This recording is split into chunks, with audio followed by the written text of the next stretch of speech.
fact that coincidentally, today is the 27th day of August, the year 2025, and therefore today marks precisely 15 years to the hour from the day we adopted, enacted, and gave to ourselves and to our future generations the Constitution of Kenya 2010.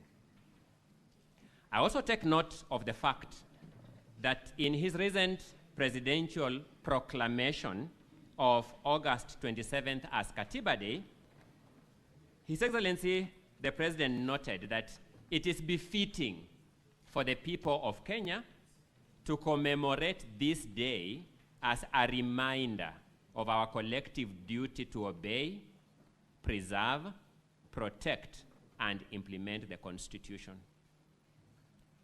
I finish that observation by noting that that proclamation also observed that Katiba Day shall be observed throughout the territory of Kenya, including our diplomatic missions abroad, as the day dedicated to renewing our shared commitment to the ideals of our Constitution by fostering national dialogue on constitutionalism, governance, and the rule of law.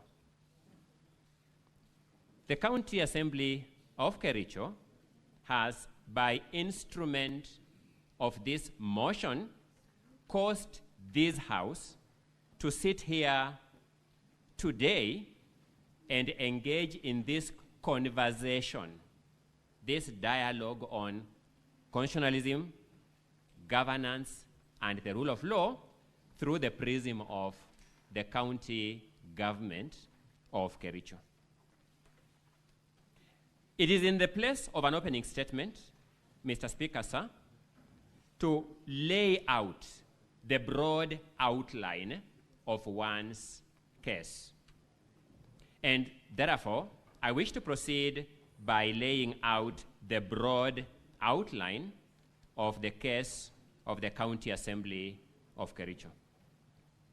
The case of the County Assembly of Kericho is that generally, once elected representatives like the governor now before you have some prescribed tenure in office, in our case, a 5-year tenure.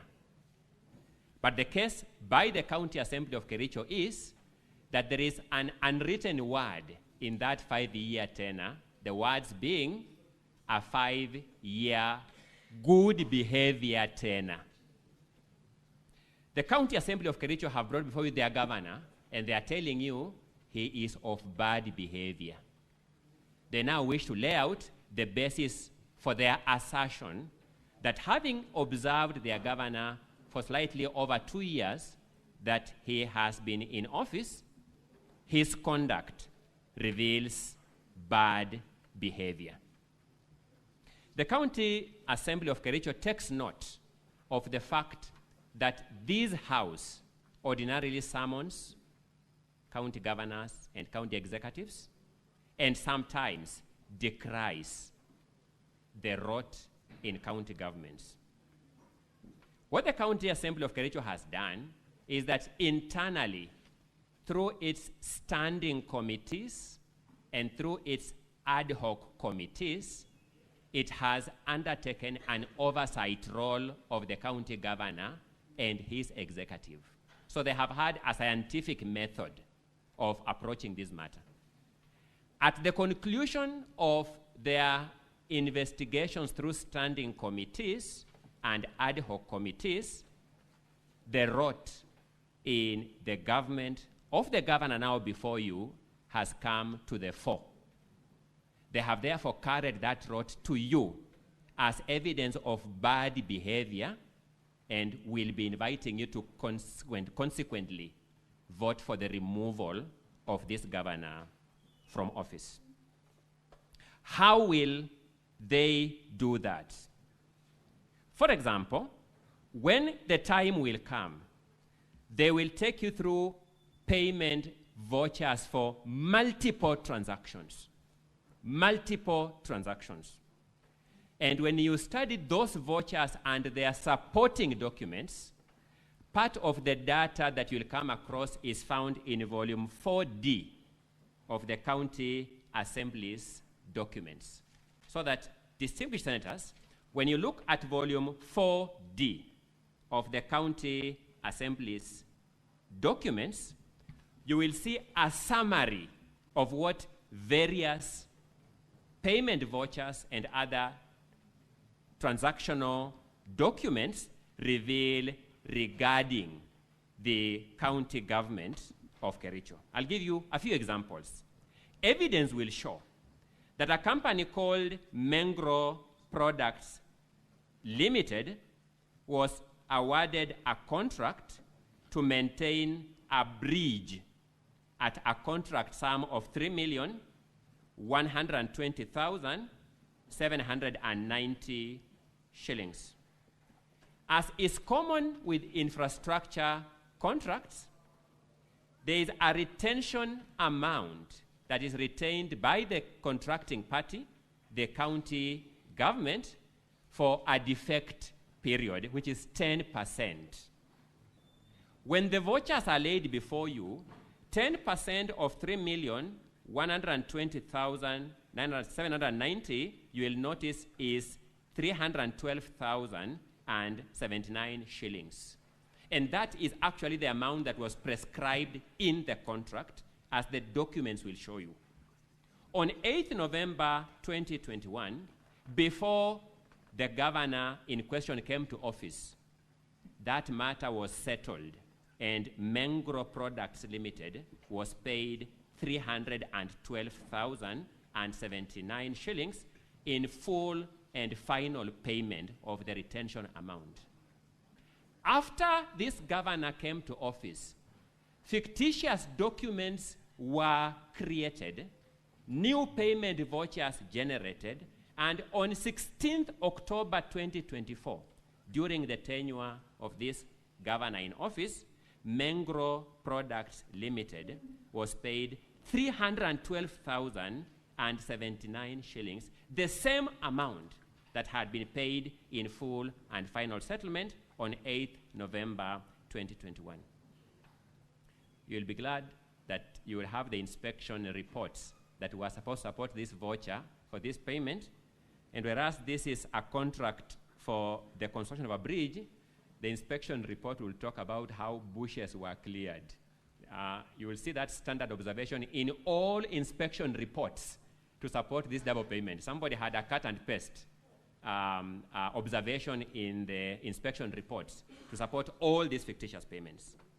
That company, evidence will show, was given another contract to maintain a road that is specified in the evidence before you at a contract sum of 3,722,878. The retention amount was 372,287. That money was paid fully and finally on 1st April 2021, before this governor came into office. After he came into office, courtesy of creative accounting, fresh payment vouchers were generated. Fresh supporting documents were generated, and on 16th October 2024, an amount of 372,288, the same retention amount that I made earlier, was paid afresh to the same company. Evidence will show, senators, that Mengro Products Limited, the same company, got another contract for construction of Lelsotet Bridge in Londani Ward for a contract sum of 4,968,601. The retention amount, pursuant to that industry practice of having a retention figure, was 496,860. Vouchers and other supporting documents, which were obtained from the county executive through the county assembly's investigation committees, will show on 16th November 2021, before this governor came into office, the full retention amount was paid, 496,860. After this governor came into office, on 16th October 2024, the same amount 496,860 was paid to Mengro Products Limited. In the course of this drafting, I sought to know whether somebody knows who is Mengro, because behind these companies are people. And for full amount paid.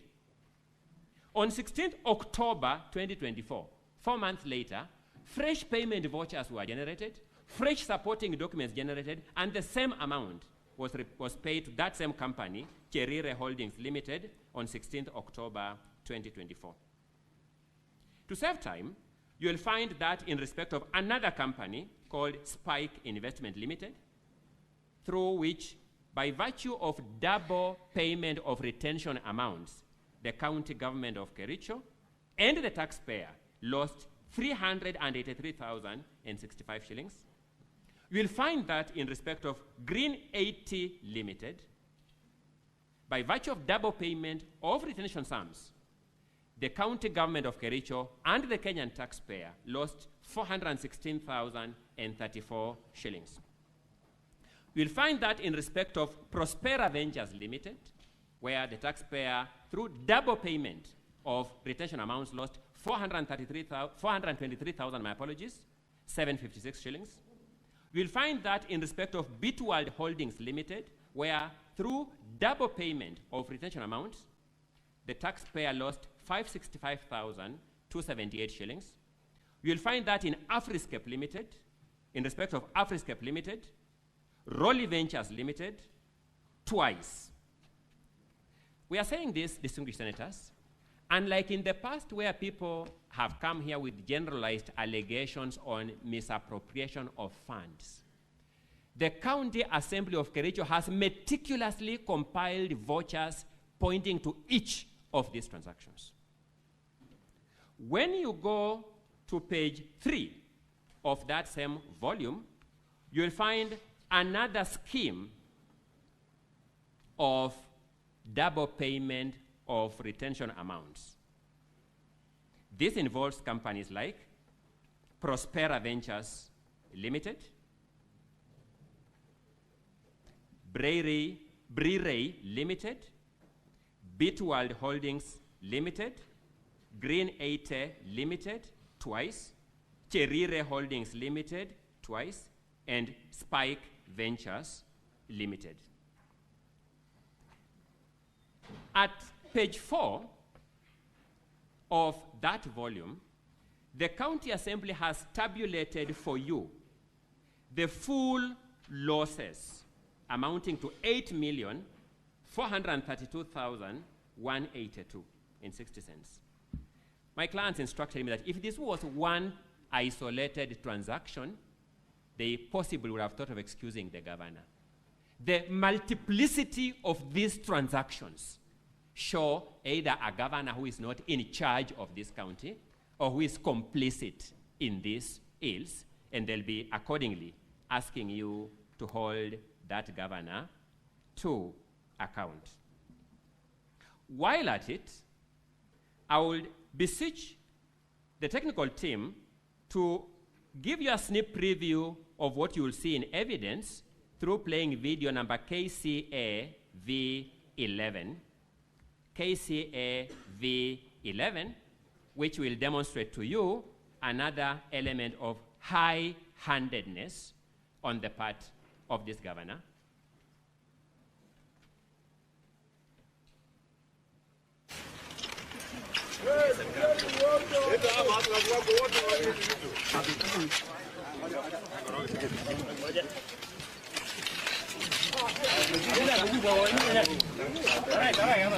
You may pause there.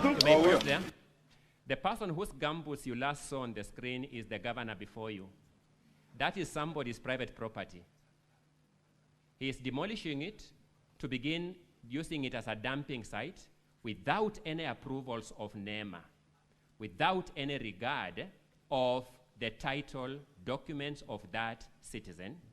And the County Assembly is saying, we are not bringing here rumors. A court of law has sat and has established that the governor has violated that citizen's right to a clean and healthful environment, and has directed this governor to take remedial measures. You will find that judgment in volume number 4B at pages 167 to 193. That will be the judgment of the court. Quite literally, distinguished senators, this is a governor who has taken impunity in his own hands. In his own hands. Evidence will show you that this incident of impunity was undertaken on his second day in office. When that video will be played, you will hear him announcing loudly, there is a new sheriff in town. That's what you'll hear when the evidence finally plays out. We are making out a case, distinguished senators, that this is not a wild goose chase. This is a case founded on solid, tangible, visible evidence and evidence that can be felt by our senses that is properly documented. Distinguished senators, we all remember the infamous Londani accident where a truck lost course and subjected to abrupt death and injury multiple citizens of this country. The national government made its own contribution to the victims of that accident. The county governor, now before you, collected money, 14 million shillings, to help those victims. In his public statements, and you'll see that in a number of videos, I will not play them down in the rest of time, where he's publicly stating that all this money is money for the victims. At the end of it all, distinguished senators, only 4 million shillings, just slightly above 4 million shillings, ended up to the victims. More than 9 million shillings was eaten under the watch of this governor by his officers, led by his then county secretary. At volume 4B, pages 82 to 83, you will see the minutes that the county secretary presented to the ad hoc committee of the county assembly trying to cover up for that theft. When you look at the report, of the ad hoc committee of the Kericho County Assembly investigating this matter, you will be told 100,000 shillings was paid to the pastor who prayed at the function where we were collecting that money itself. You'll be told 300,000 shillings was given to the county commissioner to facilitate him to move around in that respect. You will see millions of shillings that will be accounted for as money for tents. And I was telling my clients, I wish we were told that these are tents that are set up in the funerals to help people mourn. No, these were funerals set up at hotel establishments for bureaucrats to meet and eat lunch, and the evidence will show you how that was. And we are saying this is evidence of bad behavior. That if there is a learning and teaching aid on bad behavior for removal of governor, this is the one.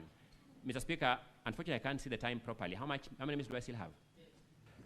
You have 10 minutes. Thank you. My apologies, Mr. Speaker. My eyes, I think I'll need to see an ophthalmologist very soon. There is another scandal, Honorable Mr. Speaker and distinguished senators. If the technical team can show us the exhibit at page 14 of volume 6A, if the technical team can show us the exhibit at page 14 of volume 6A, if they can, I'll appreciate. If they won't, then I'll just be able to ask you to look at your volumes. Page 14.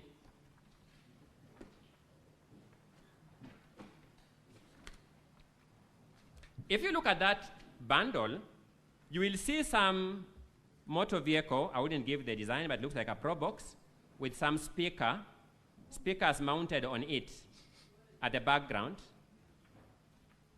Volume 6A of the County Assembly's documents, soft copy of colored photographs contain a flash disk, but volume 6A, at page 14, you will see people meeting there, and I have two explanations to give, or two evidence will show you. You will see some speakers mounted on a motor vehicle there, and this was a public participation event to settle squatters, a public participation settlement of squatters. Those two speakers mounted there for a one-day event that took 5 hours, you will be told, cost the county government of Kericho in multiple numbers, then hire those two speakers you are seeing there at 325,000 shillings. But that's not enough. The people you see sitting in that photo under the sun, you will be told tents were paid for this event at millions of shillings. And the tents are covering those very people you are sitting in the sun. I am demonstrating, distinguished senators, that we are not using the word bad manners to exaggerate anything or as an alarmist statement. We have documented vouchers and we have documented bank statements and we have documented photographs to show that. When you turn to volume number 4 of the county, my apologies, there is just volume 4, just numbered volume 4, then we start 4A, 4B, so it's just 4.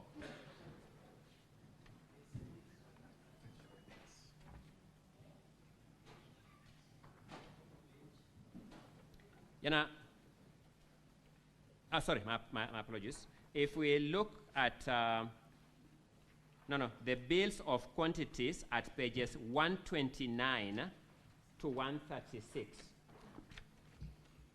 The bills of quantities at pages 129, my apologies, 129 to 136.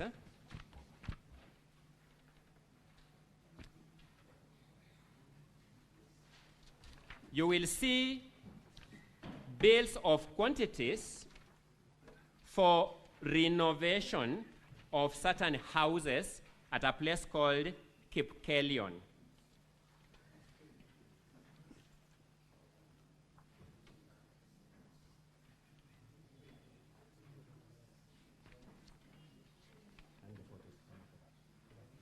Council, as you refer to the volumes, Yes. Also refer to the page so that the honorable senators can follow. I was coming to that. The bill starts at page 139, 129, my apologies, but the actual bills are at page 130. Page 130 tells you what should be done to external walling and to re-roofing. And Mr. Speaker, subject to your guidance, I would want your technical team now to put on our screen the photos of that house, those houses. They are in volume 4A from pages 102 to 107. I put up to play for us the photos that run from pages 102 to 107 in volume 4A.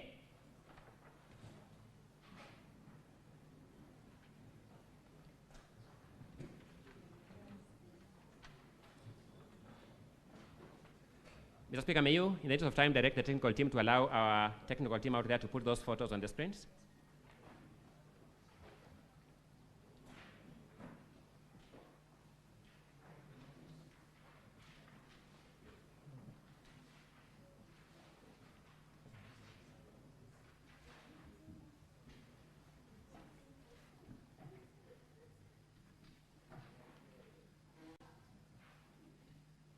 Just repeat your request. I'm requesting that there are photographs that are in volume 4A at pages 102 to 107 that can be shown on the screen.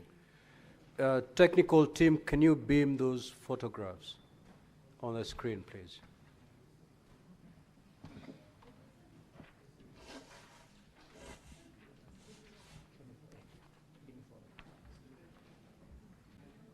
Volume 4A, pages 102 to 107.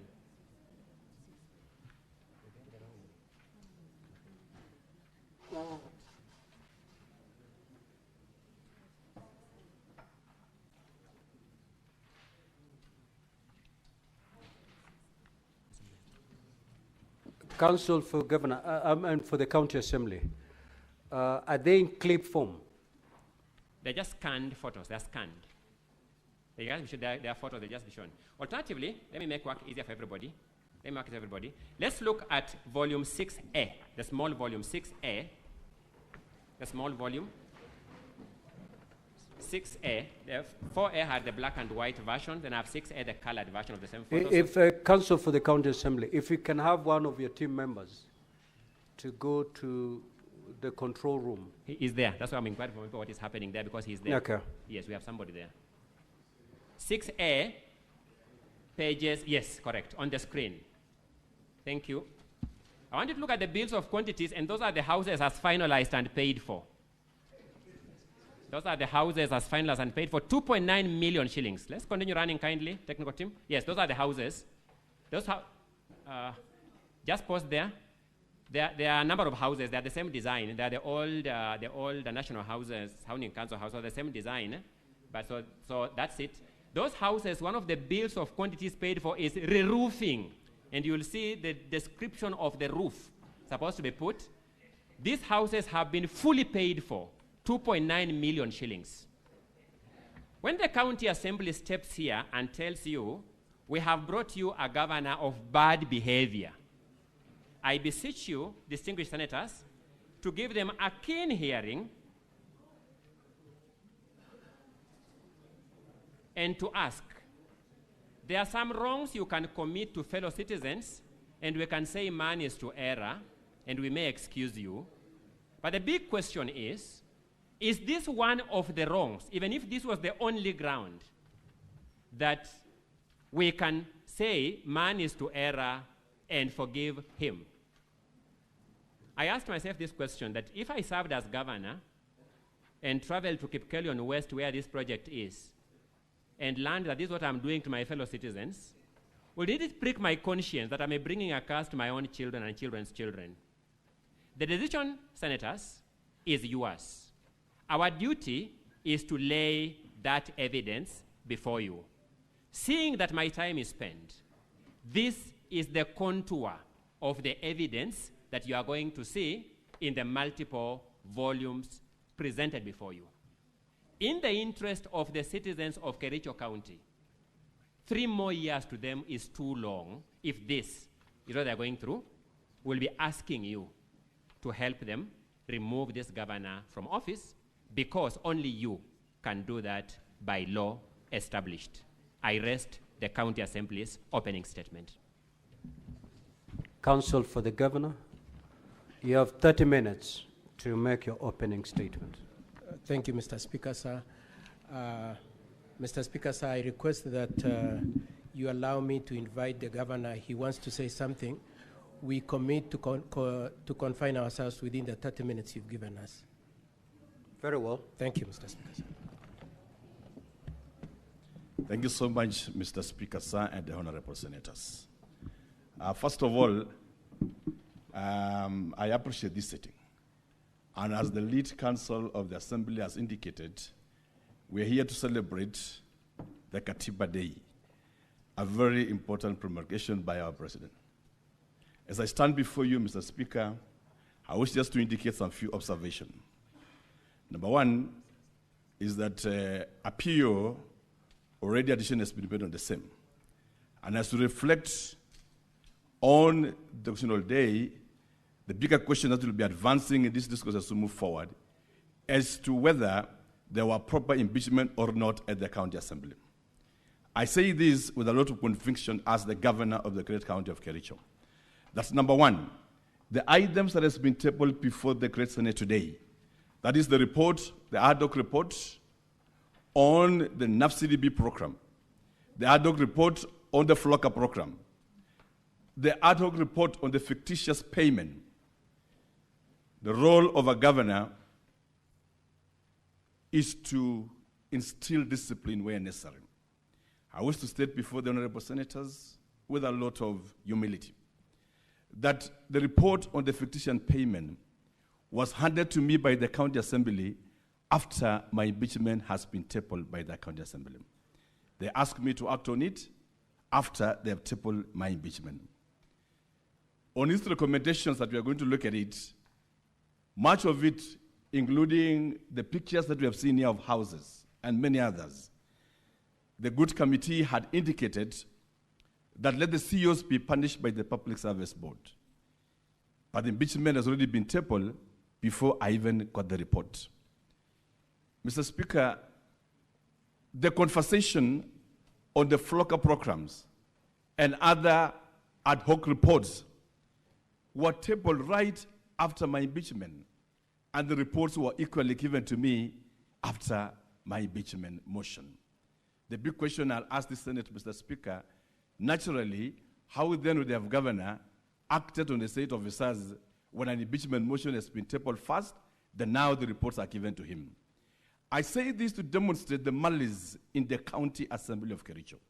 We were here last year, Mr. Speaker, because these honorable senators, the great upper house, indicated that the numbers were not 32. The assembly, led by the speaker in his own wisdom, decided to manufacture the 3, just add one number so that they can be heard in this assembly. And I say, farewell enough, we will be here to listen to these judges and be able to demonstrate any of our wrongdoing. Number 3, Mr. Speaker, sir, on the question of Londani, which is an emotional wiping statement and wiping emotions, this was the same impeachment that was brought in this house last year. The governor has no role whatsoever in creating committees that run funerals. We will be demonstrating, Mr. Speaker, that this committee was run by the county secretary and the county commissioner, which since then, the county secretary is no longer in office. The officers that were mentioned, most of them are no longer in office. But we'll also be able to demonstrate to this Senate that already a ruling has been made by the court indicating that no funds were lost. The same item has been brought to the Senate again for debate. Fourthly, Mr. Speaker, because of time, is that what is happening in Kericho is a well-orchestrated conspiracy, political conspiracy, to remove the governor of Kericho. One is for political interest and political expedition. Because you are seated there as the speaker of this great house. At the county assembly, we also have a speaker whose interest is one, to be the governor of Kericho County. How then do you become the governor? Impeach the governor, make it easy for you, and probably along the way, impeach also the deputy governor, and sit in as both the governor and the deputy governor, and the governor and the speaker of the assembly, so that out of the 10 years he served as the CEC of Kericho in charge of finance and as CEC in charge of roads, will be able to execute what he never accomplished. We'll be able to demonstrate that as we make our discourse.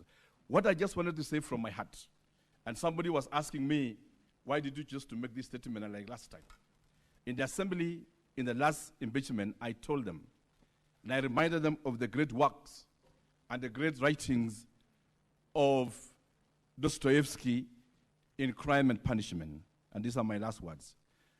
That Raskolnikov, after killing Alyona, the old-born lady, proceeded and realized that there was somebody witnessing called Lizaveta.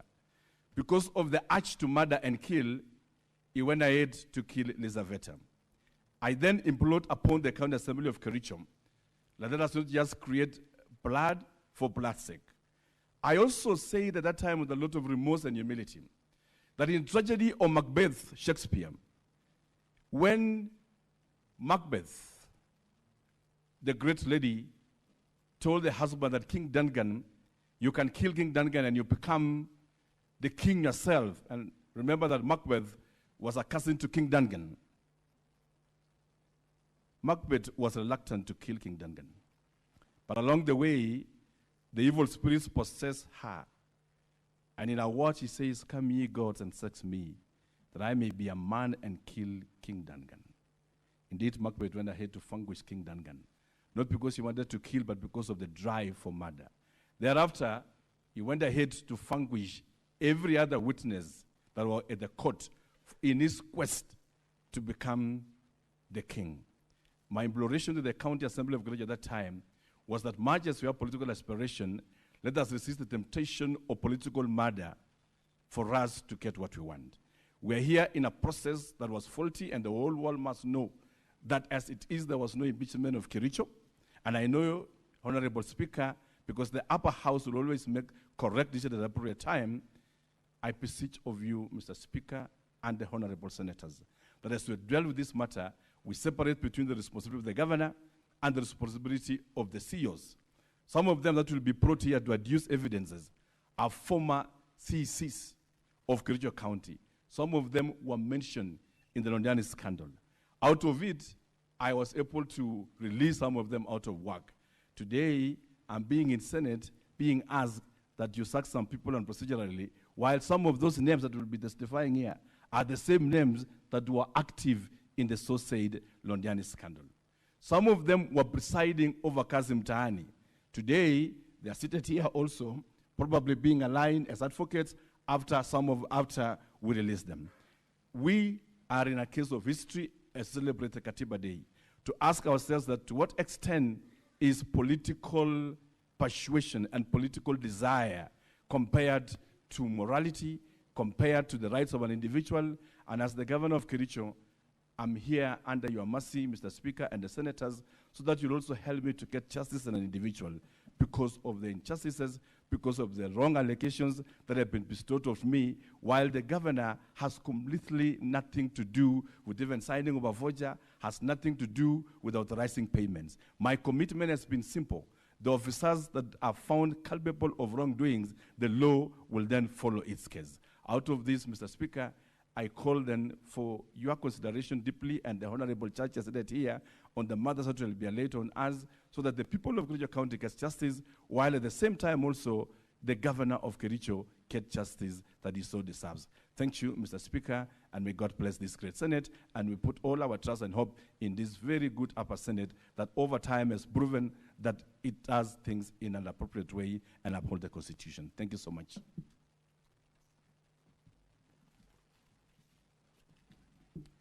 Mr. Speaker, sir, and honorable senators, the first issue I wish to address is our insistence on the preliminary objection we raised earlier on. We take on board the directions and the guidance given by the Speaker. We will adduce evidence of the 18 MCAs who did not vote, and we maintain that indeed this motion should not be here because the total optimum number of MCAs who could have possibly voted in favor of this motion could have been 29. And we are not saying that 29 necessarily are voted. We are saying that the results that were brought here were manipulated. And so that would be the first item in terms of my opening address. The second issue I wish to contend with Mr. Speaker and honorable senators is we contest the allegation or the contention that the governor is of bad behavior. It is our argument that the governor is a victim of political machinations, especially at the instance of the Speaker of the County Assembly.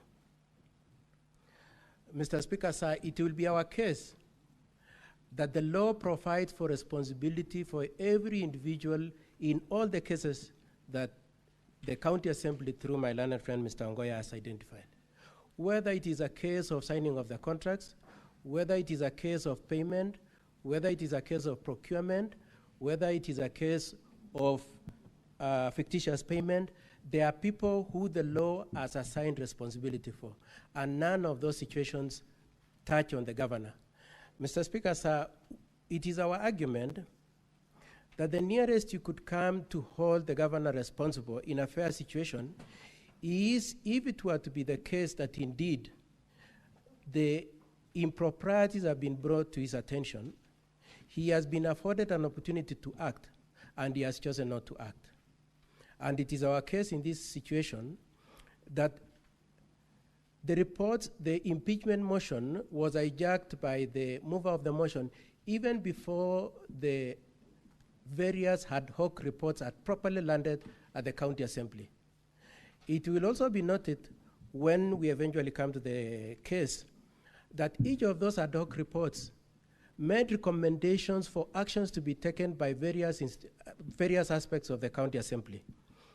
Where it touches on the CECs, it is the governor to act. Where it touches on CEOs, it is the public service, the county service board to act. And there are instances also where recommendations have been made for even EACC to act. And so as it were, Mr. Speaker, sir, and honorable senators, it is our argument that we were not afforded an opportunity to act, and responsibility of the governor could only attend his inaction if he had been afforded an opportunity to act.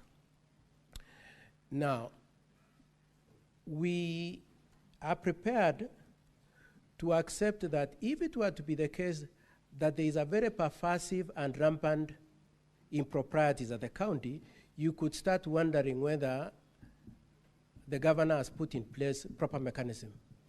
It is our argument that keeping away the emotional way the issues have been put, and we are not belittling the amount that has been lost, we are not belittling the issues that have been raised, we are only saying that it is not true that it is as rampant as it has been alleged. When you critically look at both the amounts involved and the incidences in the face of the size and the turnover of Kericho County.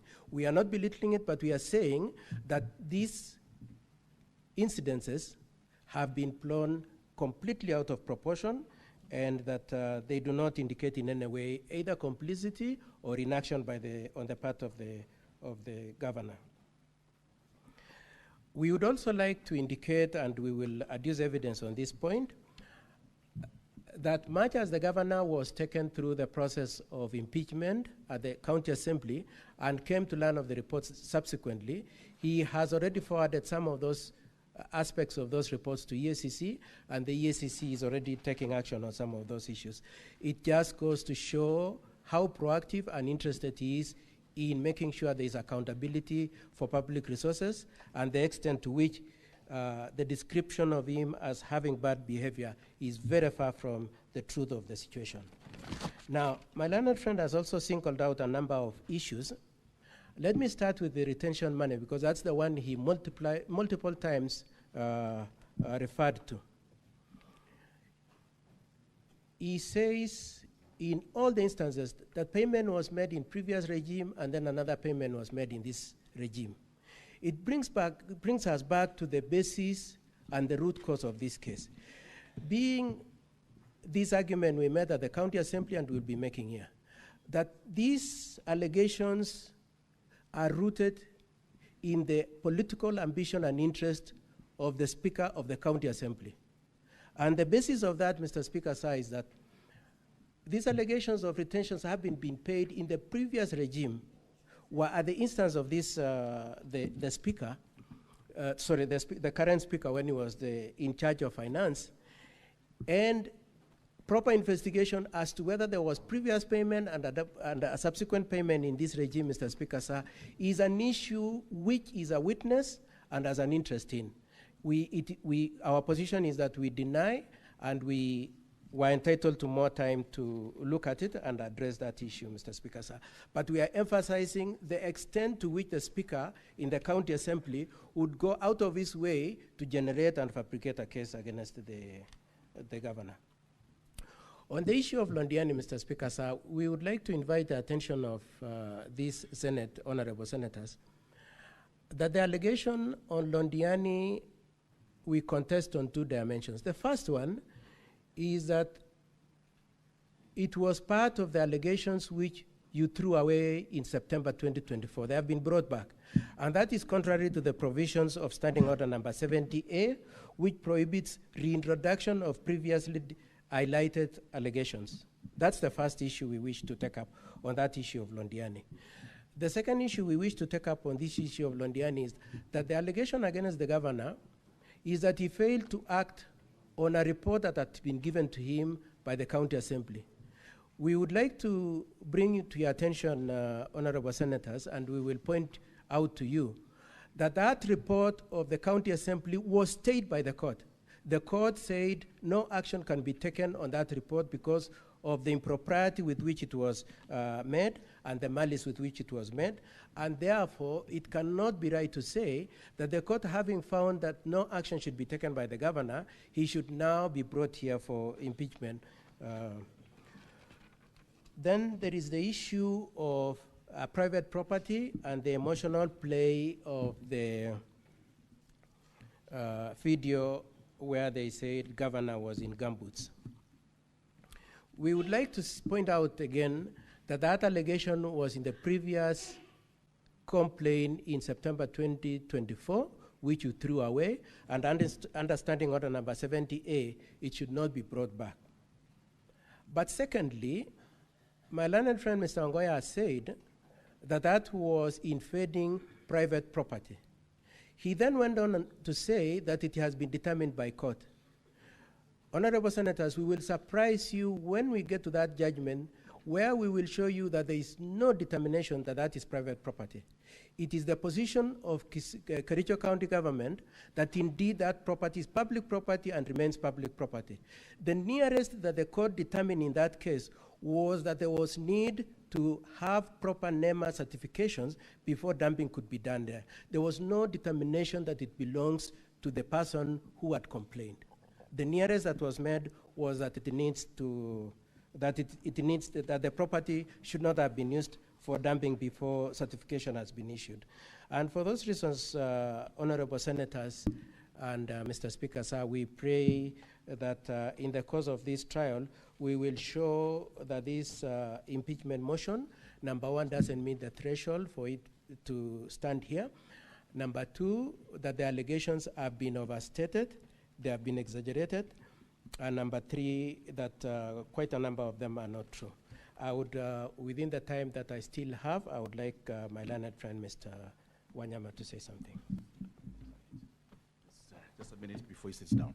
I forgot to indicate, Mr. Speaker, sir, that the land in question that has been debated and so sensationally brought here, Senator Aaron Cheruiyot is not, because I don't need to discuss him here because he's the majority leader, he helped us the other day to get the title deed towards the portions of that land through Anandwale. And the lands and the process is ongoing to get the title deed of the entire parcel. And of course, the documents that will be tabled here will also be able to demonstrate that. Secondly, I would like to emphasize, Mr. Speaker, because I stand easy, I don't know my fate after this. And it will be prudent in future.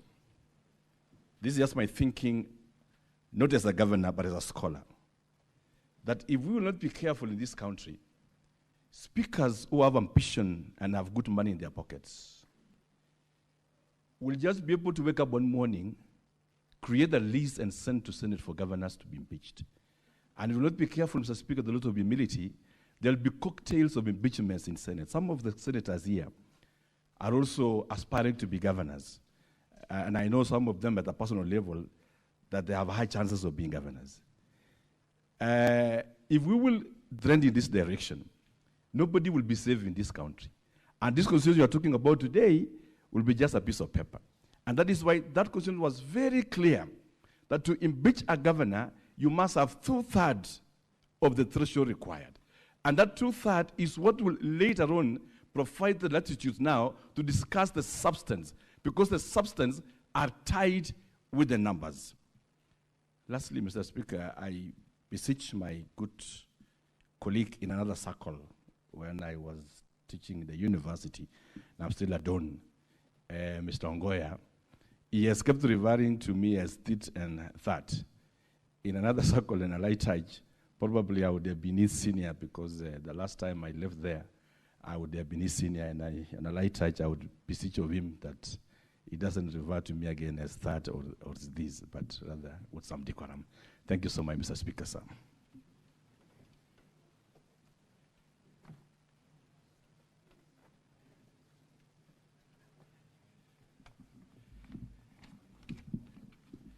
Thank you very much, Mr. Speaker.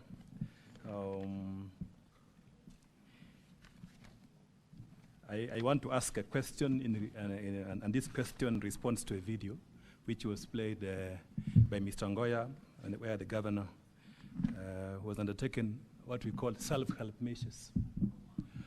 When you go home and you find a stranger in your kitchen, what will be your first instinct as a human being?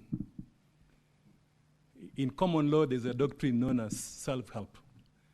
In Kenya, there is a major problem on land grabbing. The land in question where the governor undertook self-help measures, which is allowed in law, and the matter is under litigation, is public land. A private developer, an individual who has an interest in this land, then takes up the matter in court, and then we are saying that is a ground for impeachment, impeaching the governor.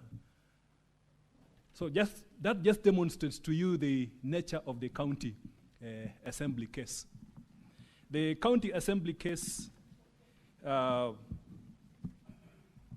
if you examine it, does not meet the threshold in Article 1 of the Constitution. The gross violation of the Constitution and law, and gladly this Senate has already interpreted this question in very many decisions. There ought to be, for you to determine that there is culpability by the governor, you must look at the evidence. There must be something which the governor did personally for purposes of being removed from office. What is it that the governor did in respect to the procurement? Look at the evidence of the county assembly. They will not be saying the governor did this. Instead, they will be saying that a procurement officer did not write a professional opinion. And then that contract was approved by the accounting officer. So in that case, what is the responsibility? Who has the responsibility if there is a malpractice on a procurement failure to write a professional opinion? It is the procurement officer. It is the accounting officer who then signs off. So if the governor interferes with the process, then that is something else. So throughout the evidence submitted by the county assembly, you will not see personal culpability by the governor to of necessity lay basis for the threshold for the removal of governor from office. Kericho County has more than 3,500 staff. 3,500 staff. Secondly, Kericho County has more than 10 departments. All these staff work in various departments. And at the top of each department is a CEC and an accounting officer known as a chief officer. And there is an accountant. So you cannot foreclose the possibility that in the workings of government, there could be an issue within that value chain for the provision of government services to the people. And when that happens, there are procedures to be followed, because we are a country governed by the rule of law. There are procedures to be followed.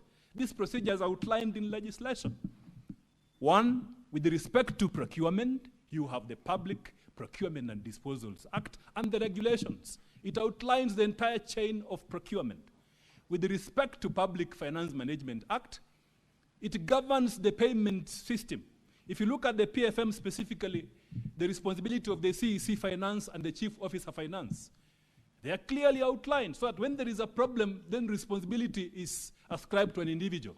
If you look at the legal framework on corruption itself, responsibility is on an individual basis committing a crime.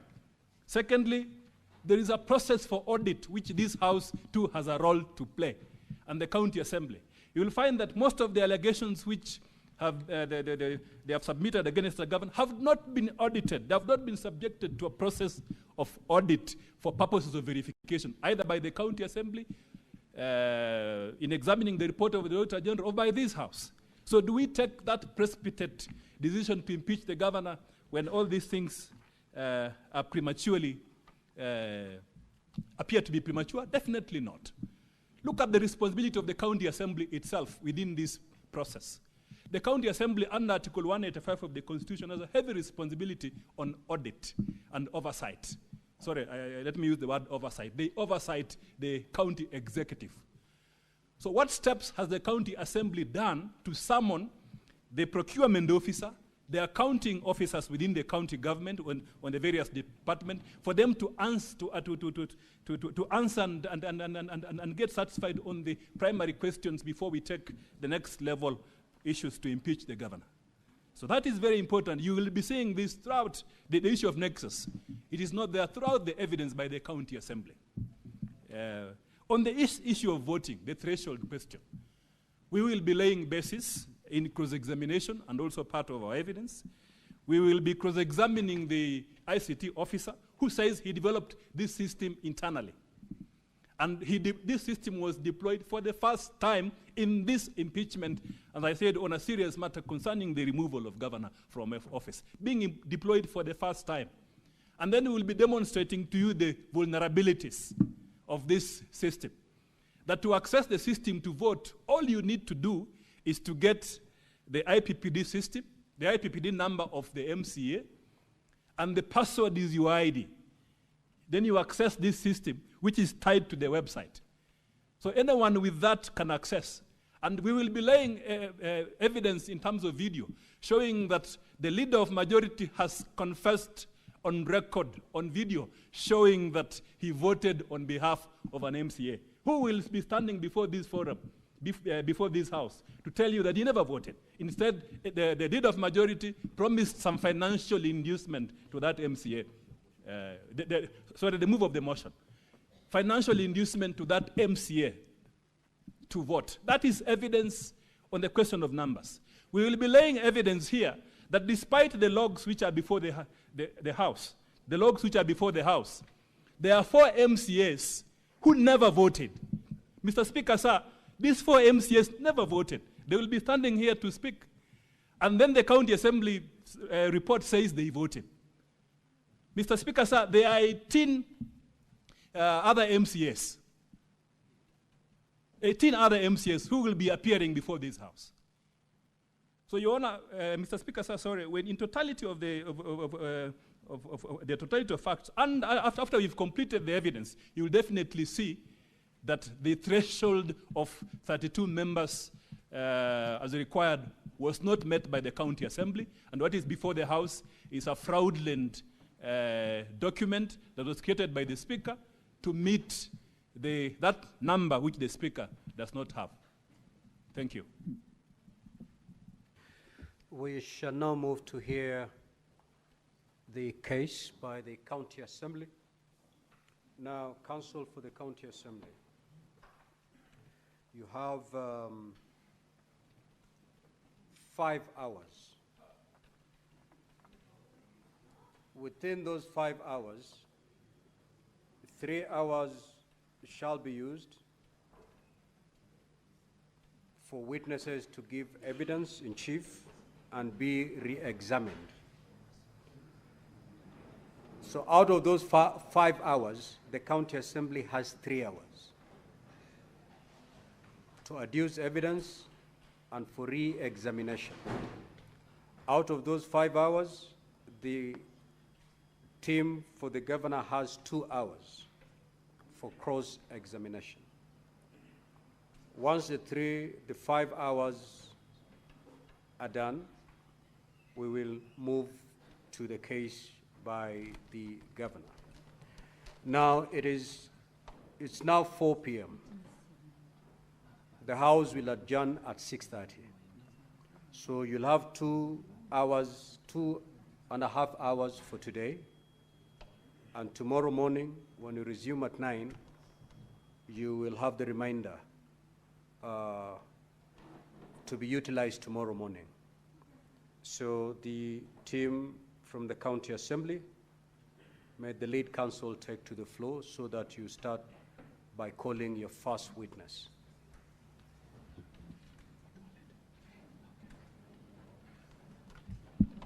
Thank you, Mr. Speaker, sir, for the opportunity. For record purposes, my name is Elias Mutuma. I'll be leading our first witness. His name is Geoffrey Bett.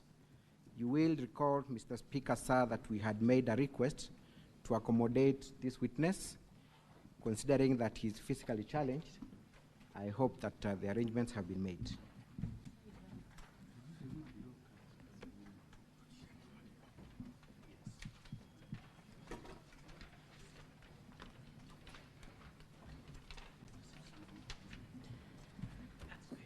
Proceed. Thank you, Madam Speaker. In terms of our documents, we shall be making a lot of references to Volume 2 of the County Assembly's documents. His affidavit is to be found at page 103 of Volume 2.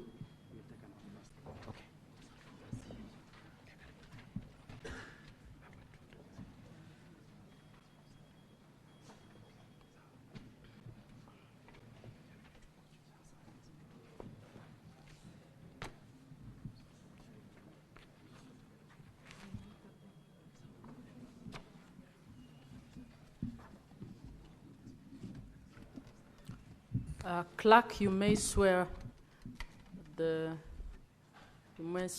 the witness.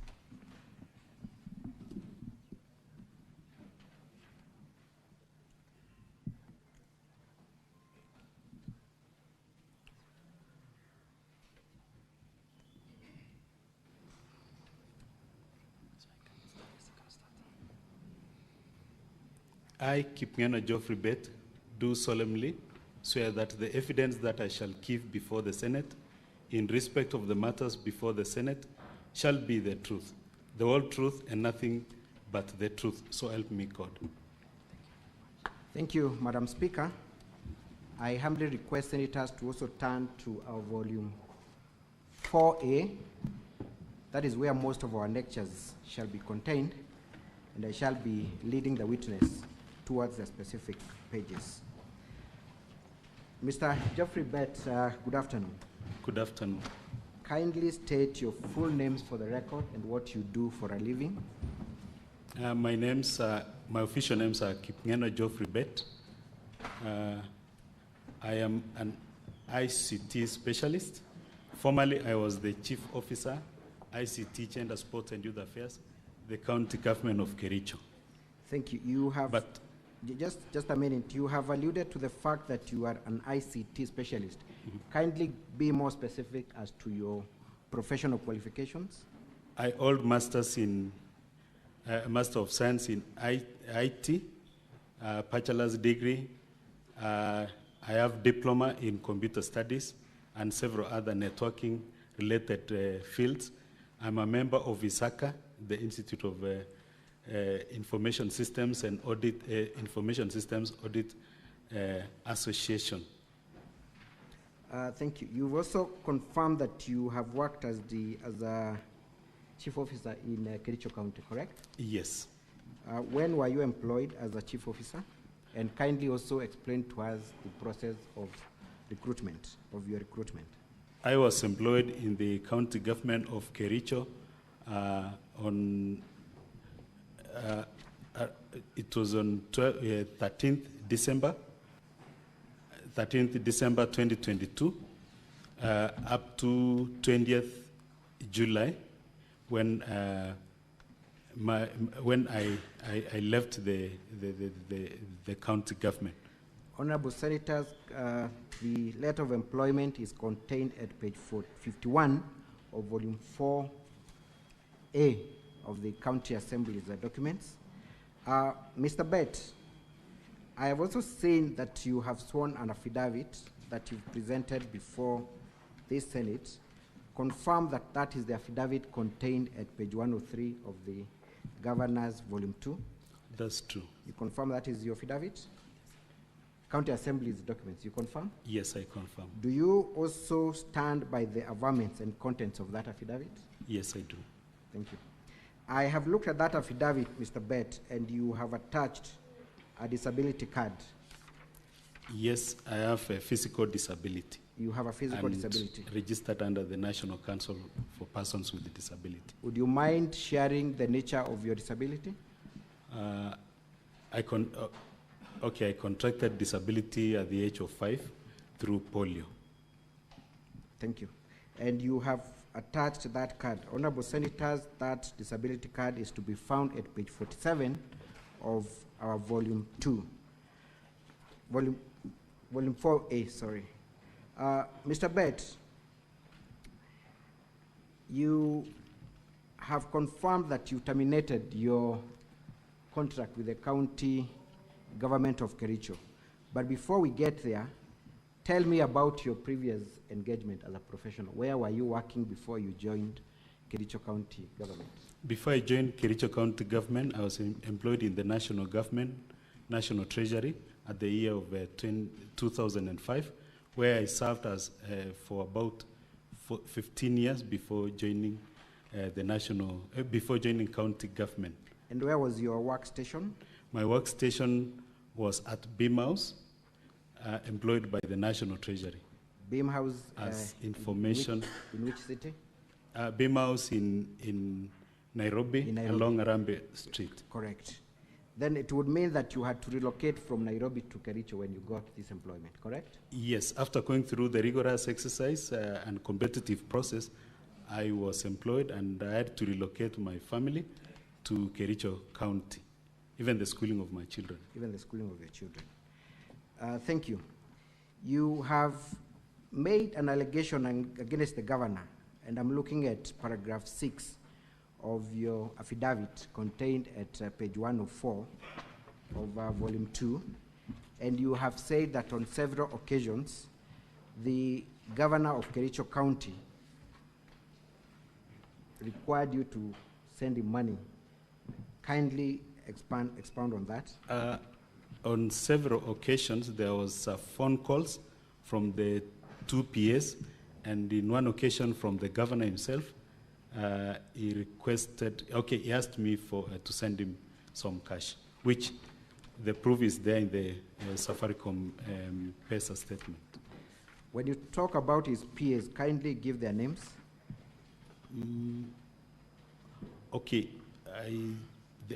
I don't know the exact official names, but we have one Elias Rulite and another who is known as Rennie.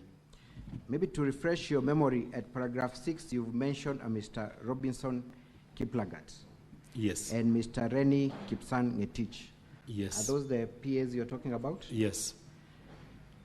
But from the governor himself, has he directly ever asked you to send him money? And if so, where would he expect you to get that money from?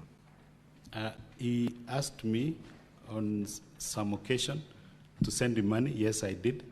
And the proof is there. And I don't know where he was expecting me to get the money from. But basically, there are several occasions that he could ask, and maybe there's several humiliatory statements that he could use if you fail to.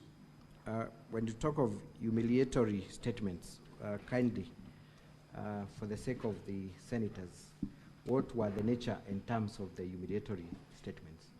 I think it's good if we just go to the, that you cannot even afford to send this much. At times, that is being silly. I remember one day when it was in loudspeaker, I had put in loud audio at when my family members were there.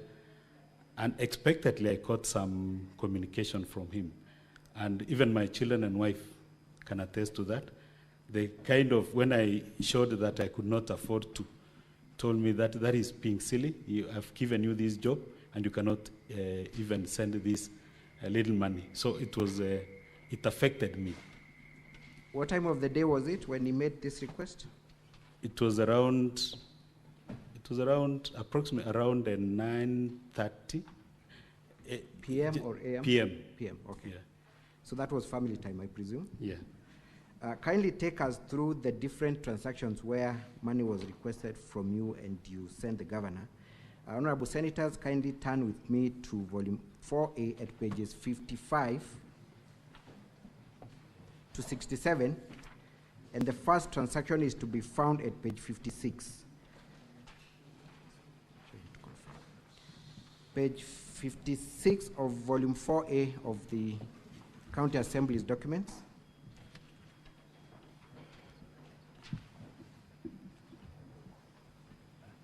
Honorable Senators, from the top, if you count the 23rd transaction, you will come across a transaction, 23rd and 26th transaction from the top, if you were to count. Mr. Geoffrey, tell us what time that was, what transaction was that, and why you had to send money to the number attached therein. Actually, this was it was in the evening, and I was asked to send the money. It was 30,000, but instead of sending 30,000, I made an error. I sent 3,000.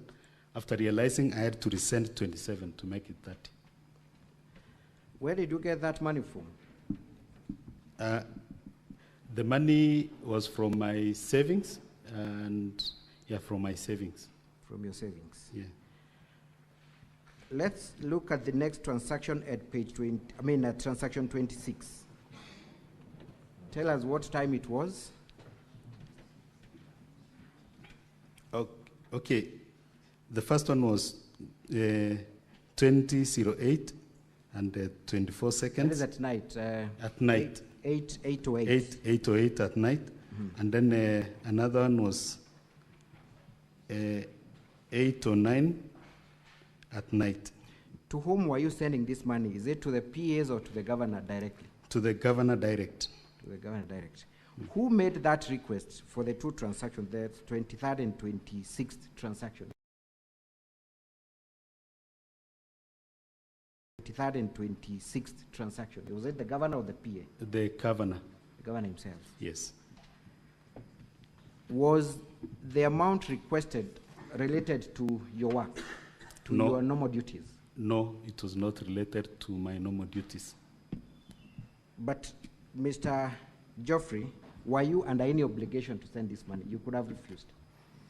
Why did you have to attack your savings to give the monies to the governor? I was not under any obligation, but because of the embarrassing statements and the coercing, I had to. Let's go, Honorable Senators, to page 58, transaction 13. Page 58, transaction 13. There is a transaction there, Mr. Geoffrey. Kindly confirm what time it was, what time of the day it was. The time is 14:12. 14:12? Yes. To whom did you send the money? Not 14:12, it is 12:36, sorry. 12 a.m. or p.m.? Are you able to confirm? This one was p.m. Okay. To whom did you send the money? And again, how much did you send? I sent it to a number that I was directed to, which one of the PS was using, alias Roulette, but when you send money, it is bringing the name Irene Chepkwony. Irene Chepkwony. Yeah. You confirm that that number was attached to one of the PAs. Kindly give us the name of that PA. We had Mr. Robinson Kiplagat and Rennie Kipsang-Ngetich. Robinson Kiplagat. Robinson Kiplagat. Kiplangat. Okay. How much did you send? It's 15,000. 15,000. Mm. Again, was that a request for money related to your work as a chief officer? No. It was not. Not at all. Was it for use, for any official use by the governor, to the best of your knowledge? I'm not, but I don't think so. You do not think so. Let us go to Honorable Senators, page 59, transaction 16. Again, there's an amount sent to the same Irene Chepkwony. How much was it? It was 50,000 Kenya shillings. 50,000. What time of the day? 4:20 p.m. 4:20 p.m. Let's go to page 60, transaction 30. And I want you to pause there and tell me what you had to do to raise that money. To whom did you send the money? To Irene Chepkwony.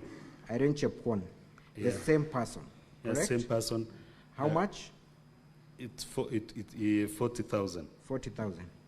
I noted that money that you send has a remark there.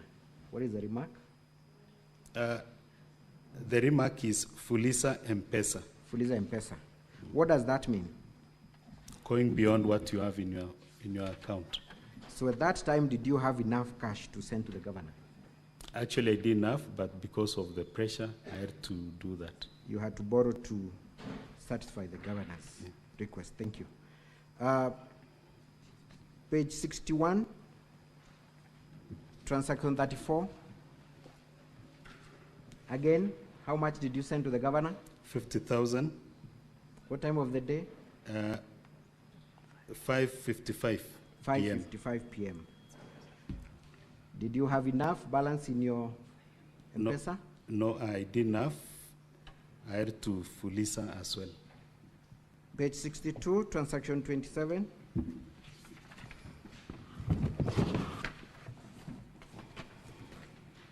Again, are you able to see that? Yes. To whom did you send the money? What time of the day and how much? To one of the PS Irene, alias Irene Chepcoin. It was at 5:06 p.m. 5:06 p.m. Let's go to page 64. Transaction 6. Page 64, transaction 6. To whom did you send the money and what time of the day, how much? I sent 40,000 to Ngetich Kipsang, Who is Ngetich Kipsang? one of the PS to the governor, Was that request made by the governor or the PA? by the governor, and then you are directed on the number that you are supposed to send to. Thank you. Page 65. Sorry, page 67, transaction 23.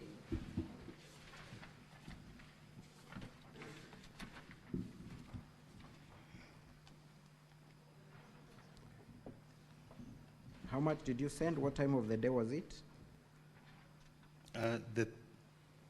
It was at 12:27.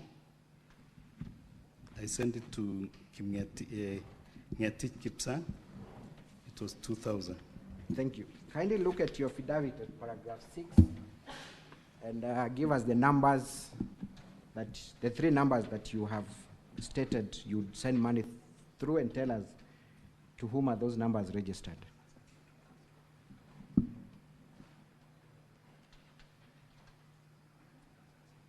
At paragraph 6 of the volume 2.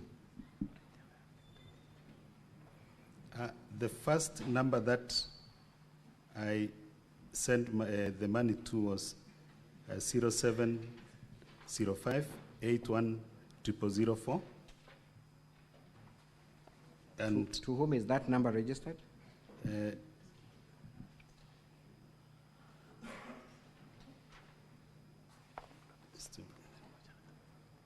just a minute.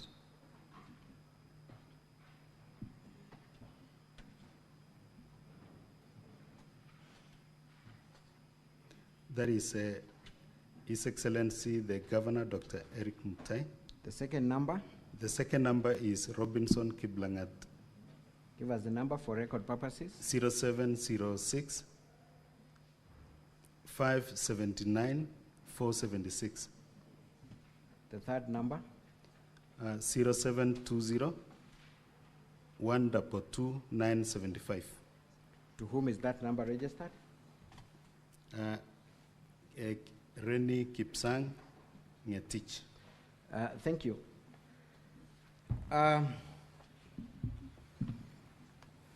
How much in total, Geoffrey, can you tabulate from your M-Pesa statements that you confirm you sent to the governor either directly or through his proxies?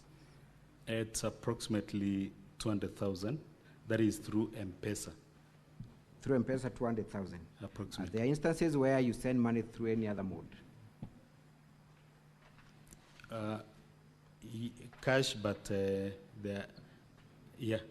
their cash. Yeah. Are you able to approximate how much you sent through, rather you gave through cash? I can't approximate at this time, but now the cash money were huge than the M-Pesa money. So the amount you gave in cash was more than the 200,000? Yeah. How did you raise that amount? That you gave in cash? Okay. Initially, it was through savings. Then I went on.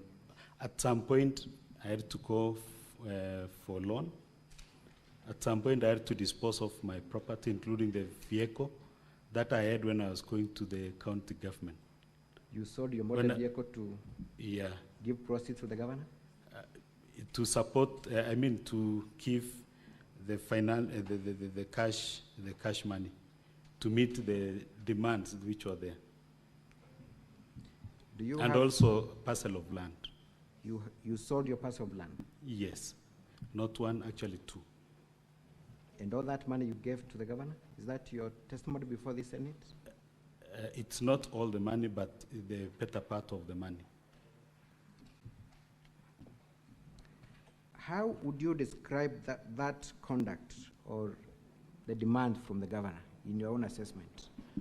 I think that is unexpected from a leader of that caliber, and also it's inhuman, especially after maybe from the savings that you are to use for your personal gains, but you end up maybe using it for other for other things, Thank you, Geoffrey. Let's move on to the next issue. You have, and I want to refer you straight to paragraph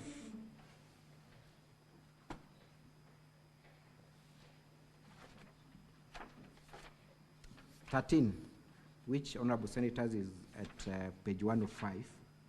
You have made an allegation about the procurement of a revenue management information system. Yeah, actually, it came in relation with the derogatory remarks that were made by government against me when we had a full meeting between the CCs and the COs. Before we get to the remarks, yes, which one came first? Is it the need for a procurement revenue management information system or the remarks? No, the one which came first was the procurement of revenue management. Kindly tell us about information system. Kindly tell us about this system.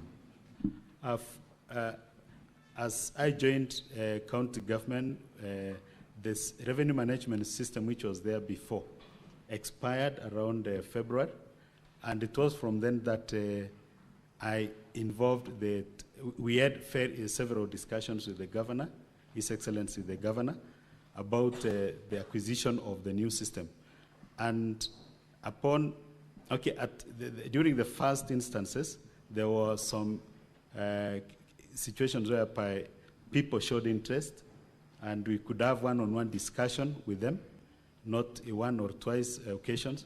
But after interrogating, using some technical skills that I could put off some of the people who had interest in doing that.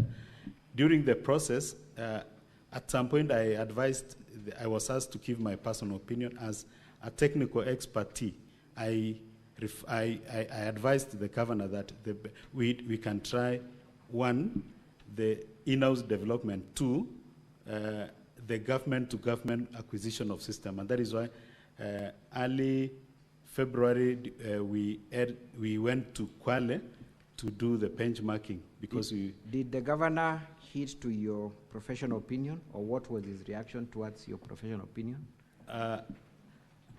During that time, when we were in the process of acquiring the system, we were still working in tandem. It was until the remarks that he made against me during the full meeting where we had the CCs and the COs, when he called, I gave out my opinion as a technical expertise and a person who understands what is related with Tell us more about this meeting. Where was this meeting held? It was held in the boardroom, governor's boardroom. Who are the attendees of this meeting? The CECs and the CEOs. How many CECs in total? The exact number of the CECs who attended then can be confirmed from the minutes, but it was approximately 90%. 90%. Yeah. And the chief officers, how many in your approximation? The exact number can be confirmed again from the minutes, but it was approximately equally the same 90%. What was the agenda of this meeting called by the governor?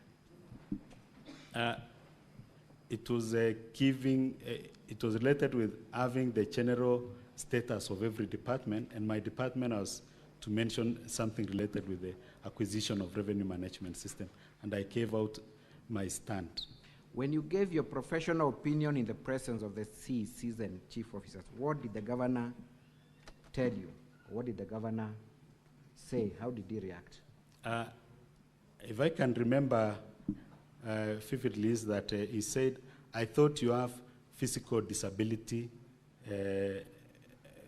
alone. Kumbe, you have mental disability as well. He said and Macu, it was in the presence of all the staff. It would have been even all the CCs and COs. How did that make you feel, Geoffrey? I felt, actually, it was too much to me. I felt like I was totally humiliated because that is a derogatory statement that belittled me, tried to put me down. It affected me psychologically. I felt, because immediately after that I was forced again to go on leave. That is 2 weeks leave, which I signed the form, and to me I was seeing as a blessing because I was going to rest and internalize the kind of humiliation I got in front of my colleagues. And it was too hard on me. Thank you, Geoffrey and Paule.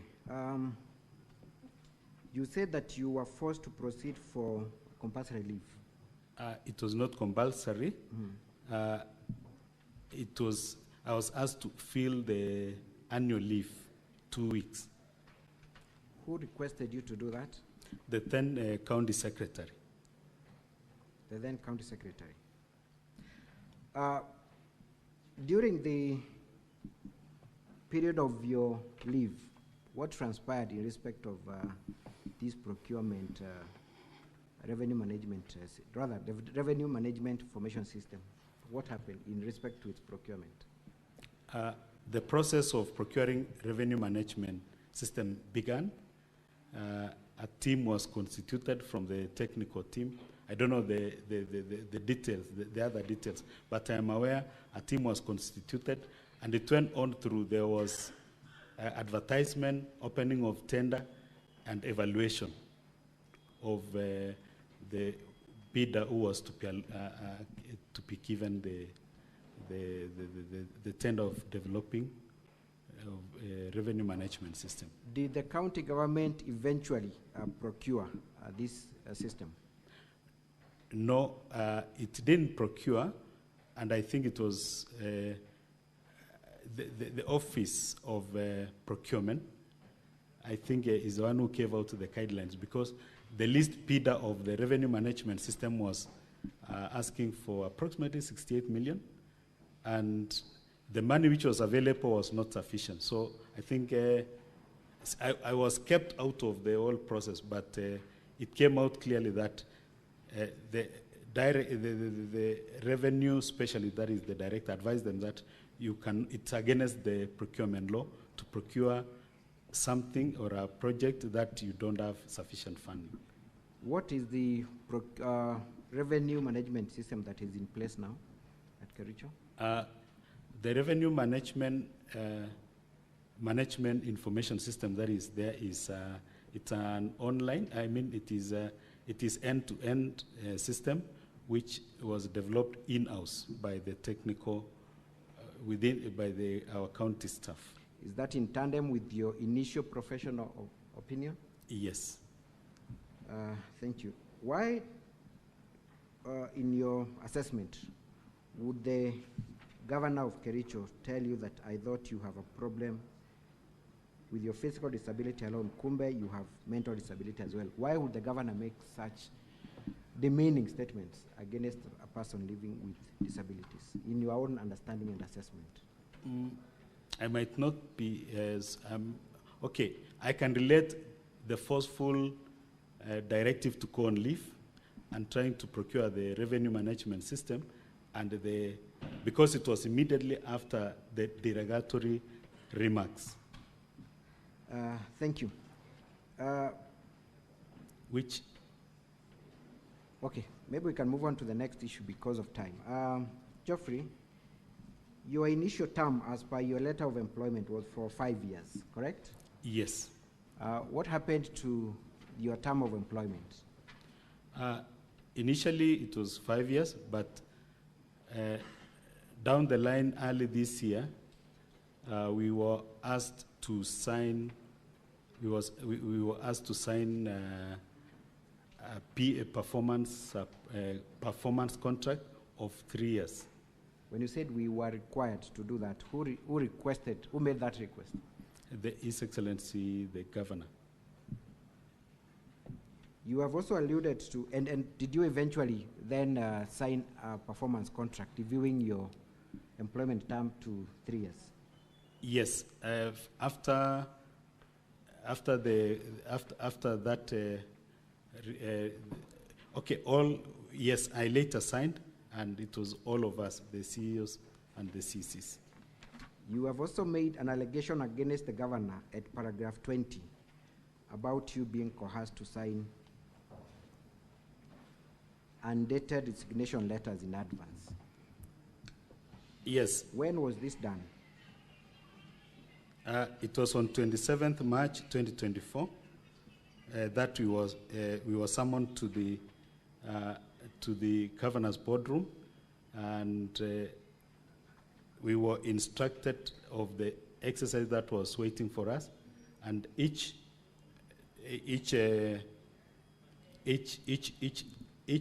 CC, it was a pairing of CC and CO. We were to appear in the office of His Excellency the Governor, and we were coerced to sign a resignation letter in front of His Excellency the Governor and the then County Secretary. Why would the Governor make you sign an undated resignation letter? We were forced to sign. I don't know the intention, but it was so clear that so that in the event that you fail to adhere to the demands or maybe his wishes, maybe you could just sign. Because at that time, you've been forced to sign the resignation, but the date was left blank. Thank you. Eventually, you terminated your contract with the county government of Kericho. What were the reasons for you terminating the contract prematurely? Towards the end of this last financial year, I was frequently coerced by the then again County Secretary, that is Kirui Kipyegon. The first day he told me that there is the communication that I've been given by His Excellency is that you terminate the contract before the end of last financial year. At some point, I told him that it's not on what basis, because one, I've not been summoned on any disciplinary issues. Two, to the best of my knowledge, I was delivering my mandate as in relation with the ICT-related issues, because not even one day were our data act, neither our systems were act. Because to me, I was not ready to. Later, there was consistent persuasion, finally to even a level when Kirui Kipyegon came up to, he called me, we met at the shopping center around my place. Later, he dropped me at home. I felt that that was too much intimidation. At some point, I told him, I thought you have the legal background and you know what it means, whatever. But later, we were asked, we were three, the CEOs, We were asked to meet His Excellency the Governor one morning at a venue, ITC, Kericho. The three of us, the two never showed up. I showed up. I met His Excellency the Governor,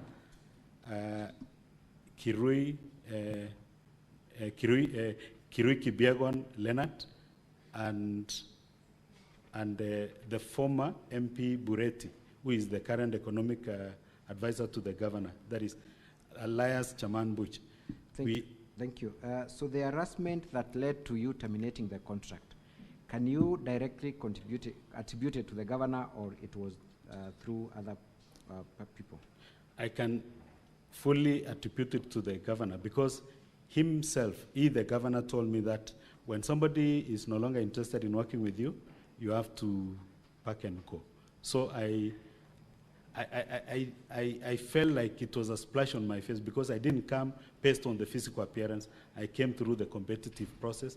And also, these are the things that I was, Section 16 of the PWD Act 2025, which is talking about persons with disability have the right to humanity and the right to dignity. And in that dignity, it deserves respect and protection. So I didn't see that, because during the process of 3 years, it was a dark season to me. And also, I was seeing as this happened to me, but I'm sure that there are several other persons with disability who are suffering the same silently. So that is why it's good to speak it out. And I remember at some point I told the then County Secretary that the day I'll tell His Excellency, I'll get ill, because it was too much for me. And I just think of, what about those other persons with disability who have been going through the same humiliation, derogatory statements against the Constitution of Kenya, Article 54. Thank you. So is this part of a healing process for you? Do you feel that it's the beginning of a healing process? After mentioning this, I think it's part of my healing process. Thank you. And only that, yes, I know it is a bitter truth, but maybe I'll request the Senate for the protection. I know I've spoken it plainly from my heart without any other ill motive. Thank you, Geoffrey. To me and both my family. Thank you, Geoffrey, so much for your testimony, and my apologies on behalf of the people of Kenya for what you went through.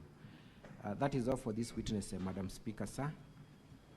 Madam Speaker, sorry, I'm used to Mr. Speaker, sir. Thank you. Thank you. Council for County Assembly, your time left is 2 hours and 21 minutes. It's displayed there. I think we can now move on to Council for Governor for cross-examination. Thank you very much.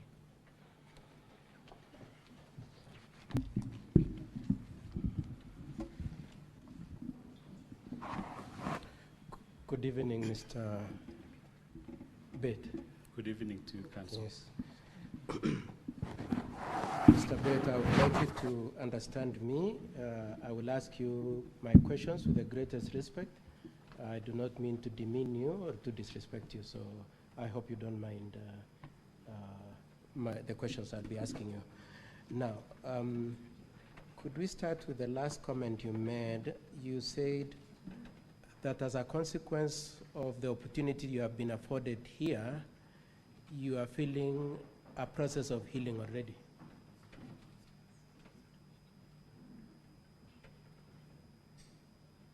You didn't hear my question, or you are opposed to answering the question? No, I'm digesting what you are implying. Do you want me to repeat? Kindly. Okay. So, my learned friend asked you whether, as a result of having come here and said your bit, you have started a healing journey. And my recollection is that you said, yes, I have started healing. Healing is a continuous process. Yes. So it is part of the healing process. Which has started today? No, it is part of the healing process. Okay, it's part of the healing process. Yeah. And the healing process will be greatly helped by people believing what you've said here. not believing, okay, it could be believing, Yes. but basically pouring out what His Excellency Okay. derogatory, the kind of remarks he made against me. Okay. So And, let and me not move- only me, and also to the people living Okay. with disability. Thank you. I'll move on to a different issue. Am I right to summarize your complaints in this, in your testimony as being 3 issues? The first one is that you were constrained to send money by the governor. Is that one of your allegations, isn't it? Constrained or forced? Coerced, yes. Yes, the demand was there. Yes, that's one. The second one is that you were asked to divert public money. Did you say that? No, No issue of diverting public money. yes. Okay. So the second one then is a question of being belittled. It is, it's not only that belittling. Yes. It is a constitutional requirement that you should not call names Yes. to the persons living with disability Yes. that are leading to demeaning, Yes. derogatory remarks, and Yes. also belittling them. Okay. Okay. And so one of your complaints is that you have been belittled. Now- Especially on the side of Yes. Kumbe, you are mentally, and I've never been to any mental assessment whatsoever. Okay. The only assessment that I've appeared before is the physical assessment. So I don't know what the governor. Okay. got Let me that just ask you analysis then. from. I intended to come to that later on, but let me just ask you at this point. You said that the governor made those comments. You've very specifically quoted them at paragraph.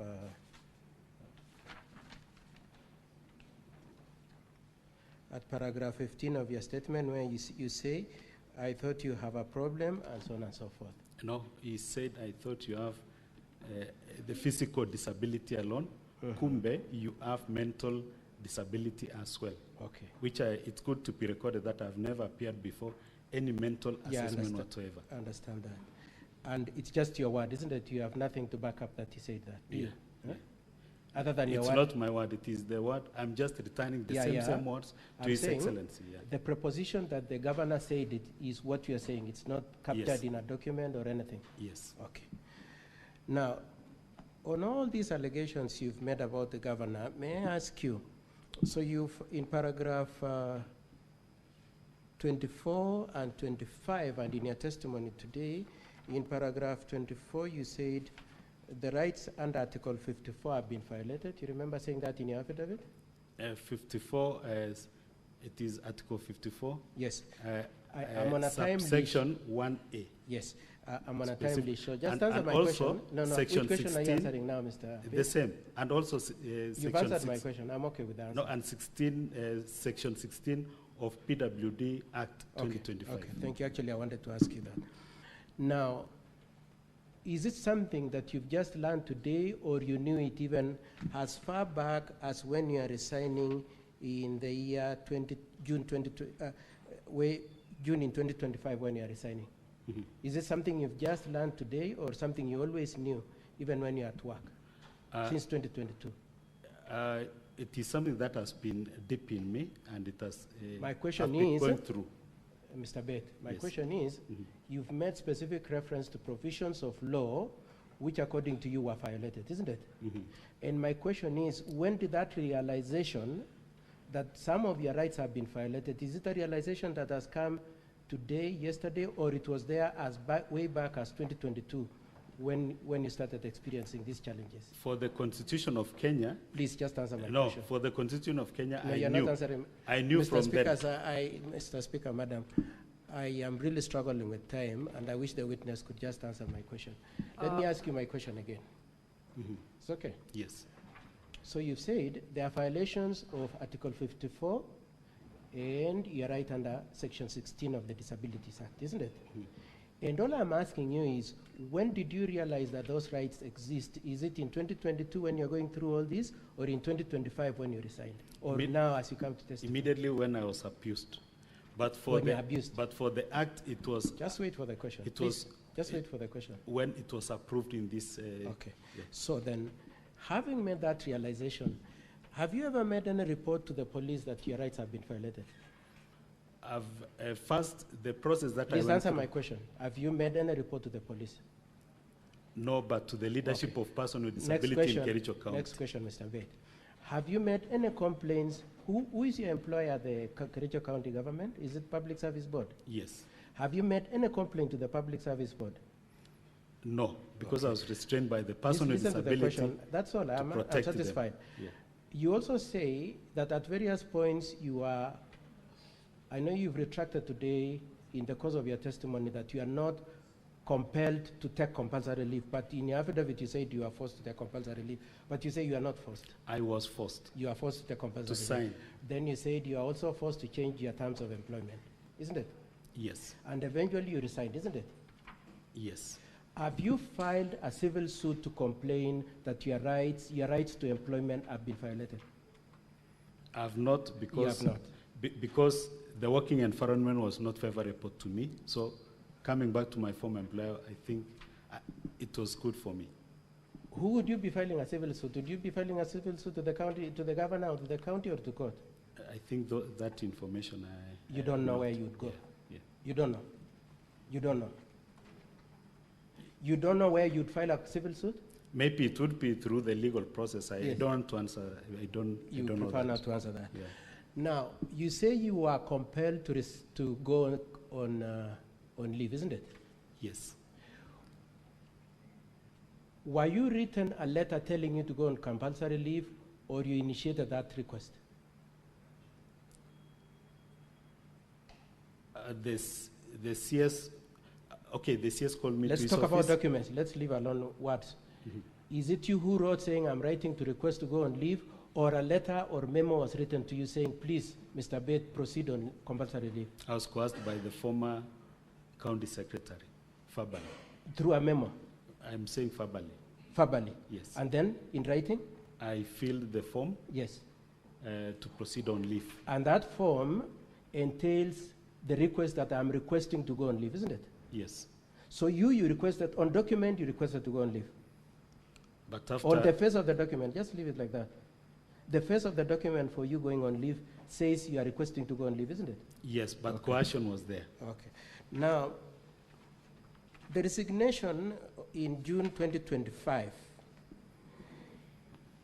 who wrote the letter of resignation? I did. After coercion as well. Okay.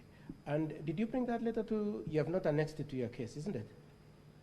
It was there, but I have it in soft copy and I can That's get not what I'm asking. I'm asking, in the affidavit you've brought to these honorable senators, you've not annexed a copy of that letter of resignation.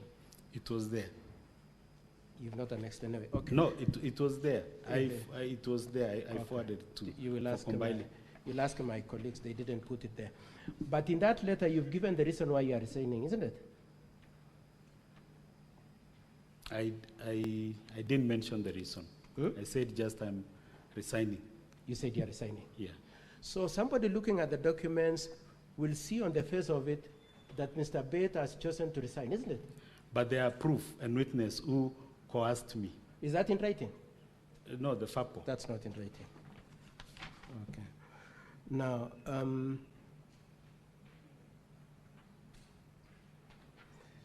you also say at paragraph 13 to 14, there were advertisements for filling up certain positions of revenue management information system. That's part of your case, isn't it? Not filling, procuring. Procuring. Yeah. Okay. And you said you expressed reservations. You said at paragraph 14 up to 15, you expressed reservations and there were consequences on you, isn't it? Mhm. Did you put those reservations in writing, Mr. Bate? No, I didn't. You did not. Okay. And the advert inviting people procuring the revenue management information system, is it signed off by the governor? Is it him who has said, I, governor, am advertising for, I'm procuring revenue management information system? I was kept in darkness. It happened during the time when I was in. So did you see the advert? Did you see the procurement? I saw the You advert saw on it. the paper. Did you see the name of governor in that procurement? Normally, for adverts, it's the procurement.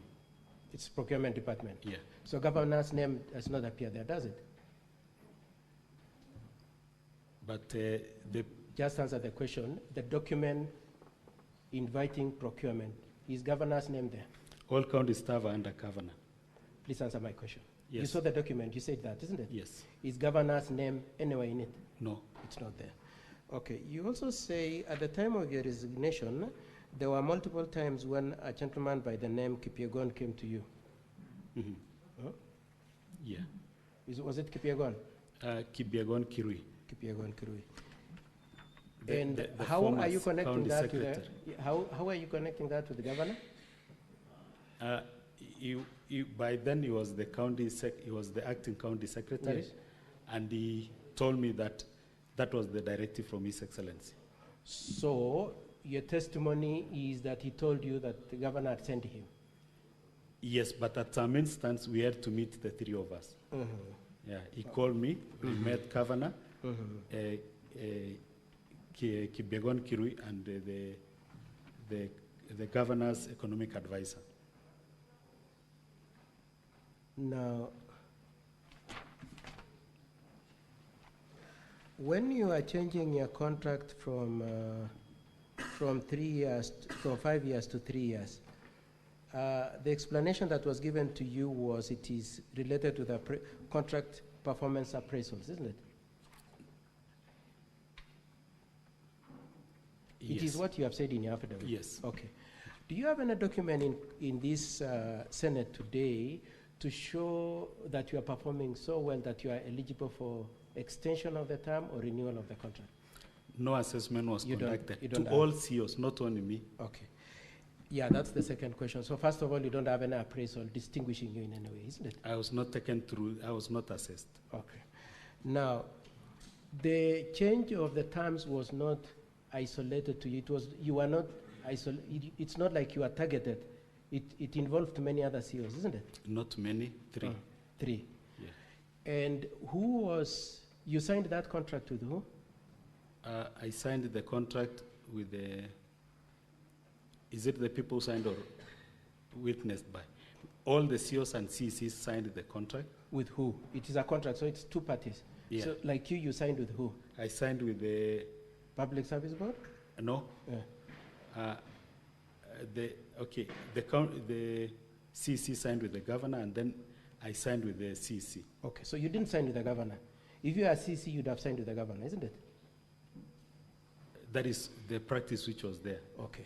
So even as you rope in the governor in this, number one, it involved many people, and number two, you did not, it's not like governor was sitting with you and saying, let's redo the contract, did he? Finally, he told me, I'm not interested in working with you. And that's your word of mouth, isn't it? In the presence, their witness. Have you called those witnesses? It was in the presence of the governor's economic advisor and Kirui Kibyegon.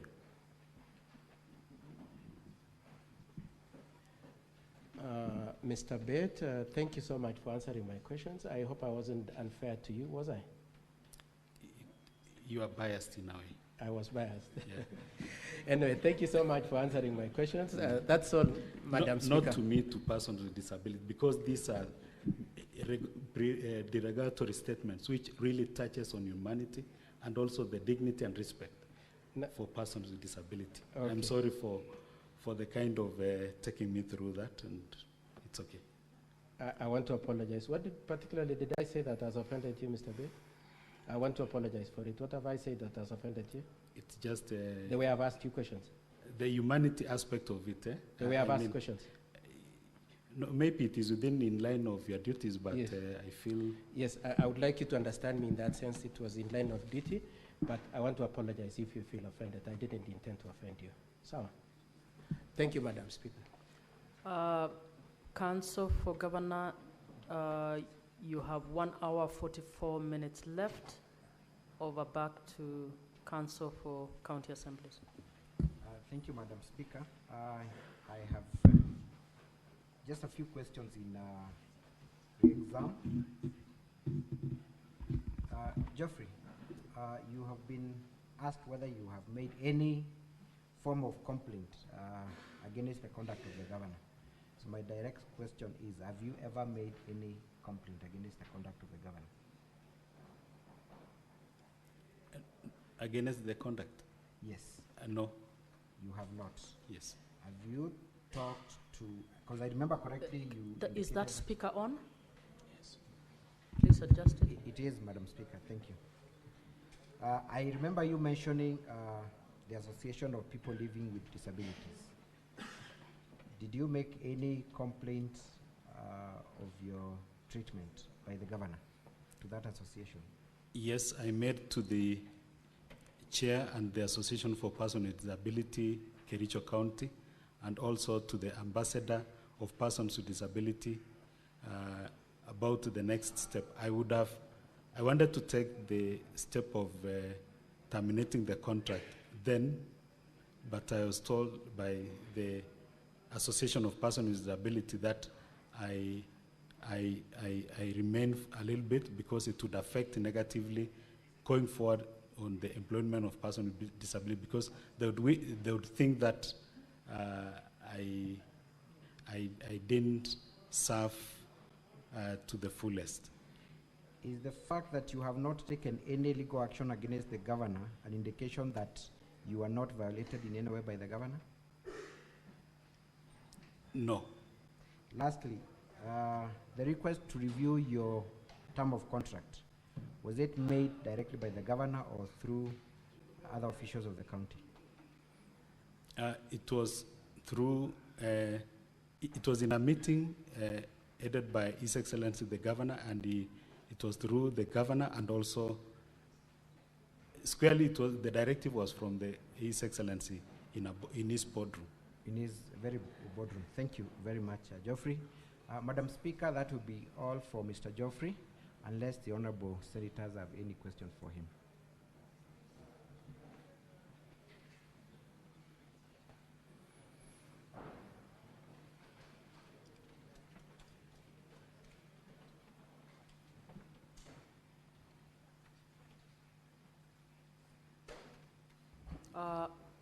I think you may now move to your next witness. So he may be sworn in.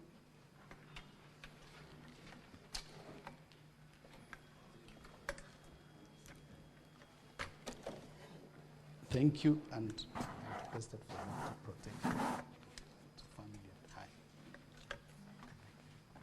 Madam Speaker, the witness is making a specific request to the House. I have no capacity to make that. Are you not here? Yes. Speaker, Madam, there is that first request. I'd requested about the protection to me and to my family members after appearing on this particular hearing. Thank you. Now, your request has actually been noted, so it will be taken into account. Thank you, Madam Speaker. Next witness, please.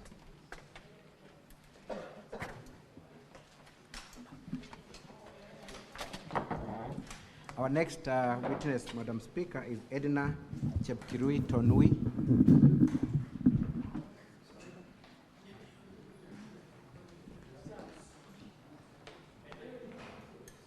Affidavit is to be Just hold on and hold the time. Can I have the two leaders, please?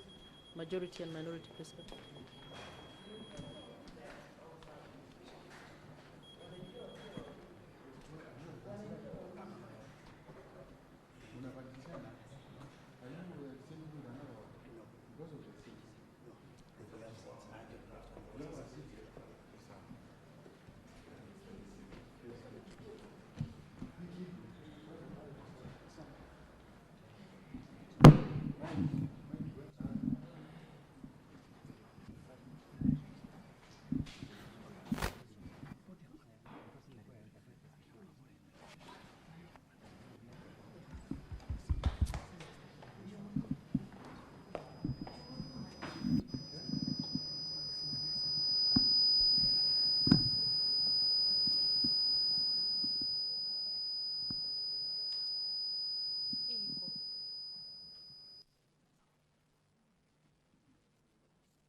Now, for the first witness we had, we would like to request that he doesn't leave so that in case the senators have any clarifications later, they will actually seek that clarification. Now, for the next witnesses, we will actually seek those clarifications immediately after re-examination. So can we swear in the next witness, please?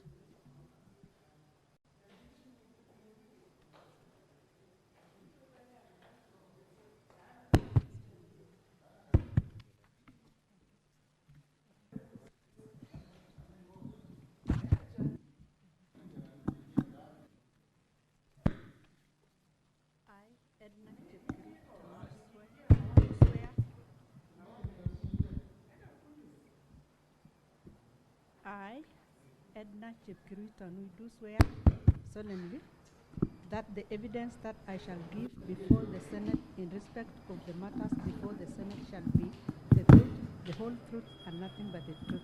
So help me God. Thank you, Edna. Kindly state your full names for record purposes and what you do for livelihood. I'm Edna Chepkirui Tanui.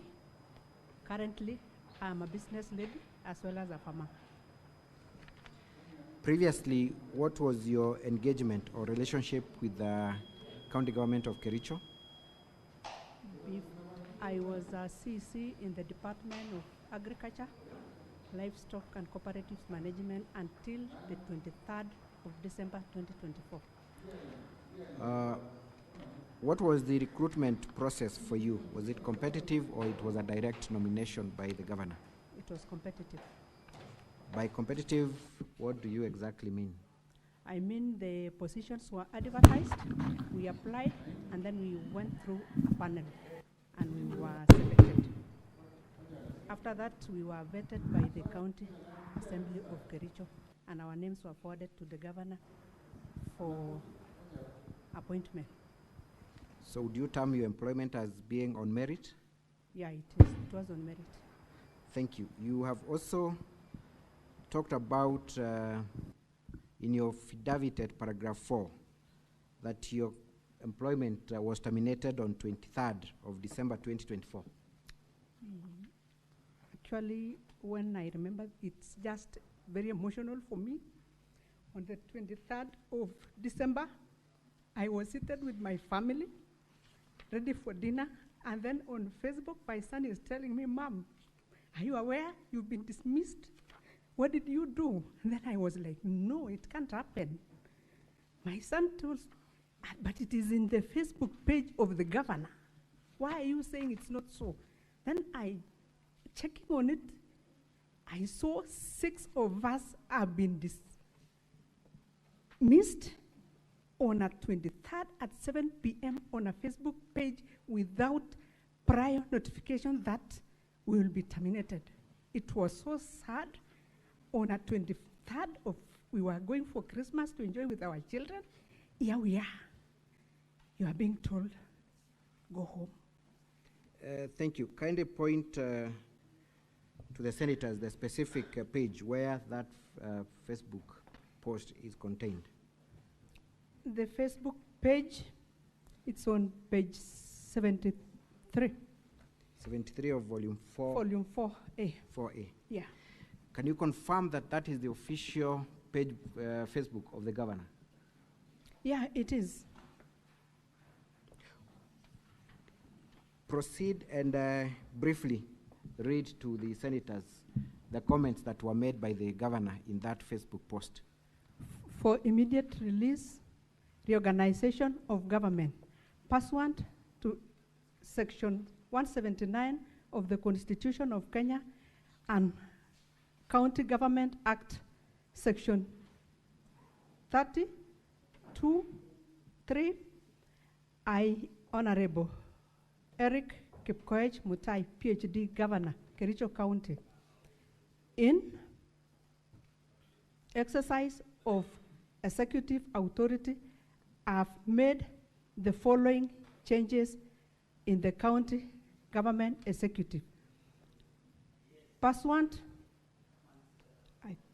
to paragraph 23 of the section of the service of the county executive, together with section 41 of the County Government Act number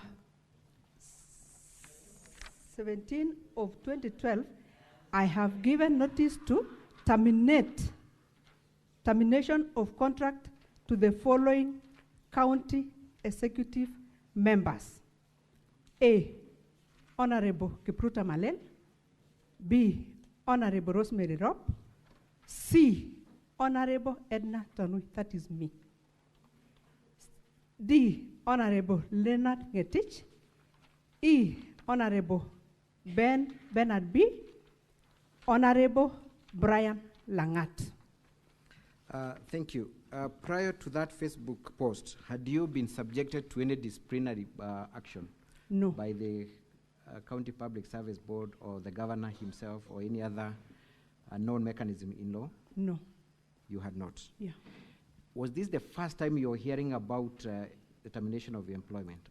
It was the first time, and at first I didn't believe it. Only to see now the comments from people on Facebook telling us, Pole, it was humiliating. In my 50 years that I've lived, I've never been subjected to such a thing. Pole, Edna, eventually, did you ever get any official communication from the county? On the 24th, I got a message from the governor's secretary telling us to go and pick the letters, which I didn't go for it on that day because already I had traveled out for Christmas holiday with my family, so I picked my letter on the 27th of December. What was the reason given for your termination? The reasons given for the termination were executive order. It was therefore the executive order number 1 of 2022, 1 of 2023, and executive order 1 of 2024, which in those executive orders, it was just the normal rearrangement of government where you are transferred from one department to another department, of which at no one point I was transferred and I refused to move. In the 2 years I served in Kericho County, I was in health department when I joined. That was in 4th of November 2022. In April 2023, I was moved to Public Service Management, PSM, and I moved without question. I handed over. On the 26th of October 2023, I was moved from PSM to agriculture, and that is where I exited from. Had you received any form of notice to show cause? Or an appraisal of any kind? None at all. None. Edna, then, why would the governor abruptly on his Facebook page dismiss you from employment? Up to date, I can tell this house I've never known, but I have some instincts are telling me maybe because I was unable to continue giving out the money the way he used to sometimes tell us to support him in the fundraisers, but we had committed our payslips, we were unable to still support. So at that point, I just told myself maybe that could be one of the reasons. You have made a serious allegation there. Did the governor make request for you to provide money to him at any given time? I did. Honorable Senators, let's turn to page 79 of our volume 4A, transaction 101. Sorry, page 80, transaction 35. Page 80, transaction 35. Edna, kindly tell us whether you made any transaction, to whom, what time, and how much was it? This is a transaction which was done on the 30th of June. Council, please guide senators on the exact. Thank you, Madam Speaker. It's page 80, yes. Transaction 35. Which one is that? Please guide them. I mean, we have to count physically because these are transactions, honorable senators. It is four from the bottom. 4 from the bottom. 4 from the bottom? Yes. It's volume 4A. It's actually number 5. Number 5 from the bottom. Page 80. To whom was that money sent, Edna? To one Dr. Erick Mutai, who is the governor, Kericho County. How from much my was it? M-Pesa number 0722 734522. How much was it? 10,000. Page 81, the next page, the last transaction, honorable senators. How much was sent and to whom? The last transaction at page 81.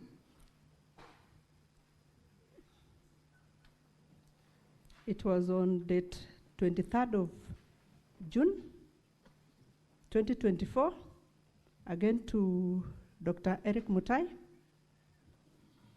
30,000 from my M-Pesa. Page 82, the 5th transaction from the top. Page 82, transaction 5 from the top. How much and to whom? It was from my M-Pesa to Dr. Erick Mutai, 20,000. Page 83, transaction 22 from the top. Page 83, transaction 22 from the top. Yeah, this was in December, 24th of December, 2023. I sent 100,000 to His Excellency Dr. Erick Mutai from my M-Pesa to his M-Pesa line. Page 84, transaction 30.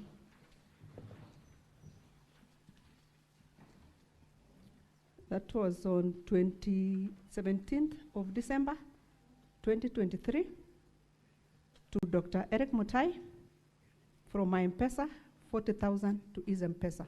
Page 85, transaction 31. How much and to whom? It was on 14th of November, 2023. That is to Dr. Erick Mutai. This is 10,000 from my M-Pesa. How were these requests made, Edna? The requests were made through phone calls. You are called, you are told, I have something urgent to attend to Waziri. Kindly send me some 10,000, 20,000, or sometimes you would say, I need some 100,000 if you don't have. Send maybe like 20, 50 if you have. Sometimes he would give me the phone numbers of his PA. There is one Robinson Keplangat and Rene Kipsang, who normally the governor would call and tell me, I need some amount, put to this line, and the rest is just there. Are there instances where you gave money in any other form other than M-Pesa? There are other forms, but I cannot prove here, so I wouldn't want even to dwell on that.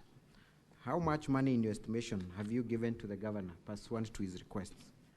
From what I estimate via M-Pesa, direct to him and through to the aides, is close to 1.6 million. 1.6 million? Yeah. And where was the source of this money, Edna? Before I joined the county government of Kericho, I used to work in Wasingishu as a career civil servant, Ministry of Health, as a senior public health officer, until when I got the job. I took early retirement, which I was not ready for it anyway, but nevertheless I did. And I'm a business lady. I run an hardware. I'm a landlady. I have residential houses, so I have many businesses. So that is the source of my income, and I also do farming.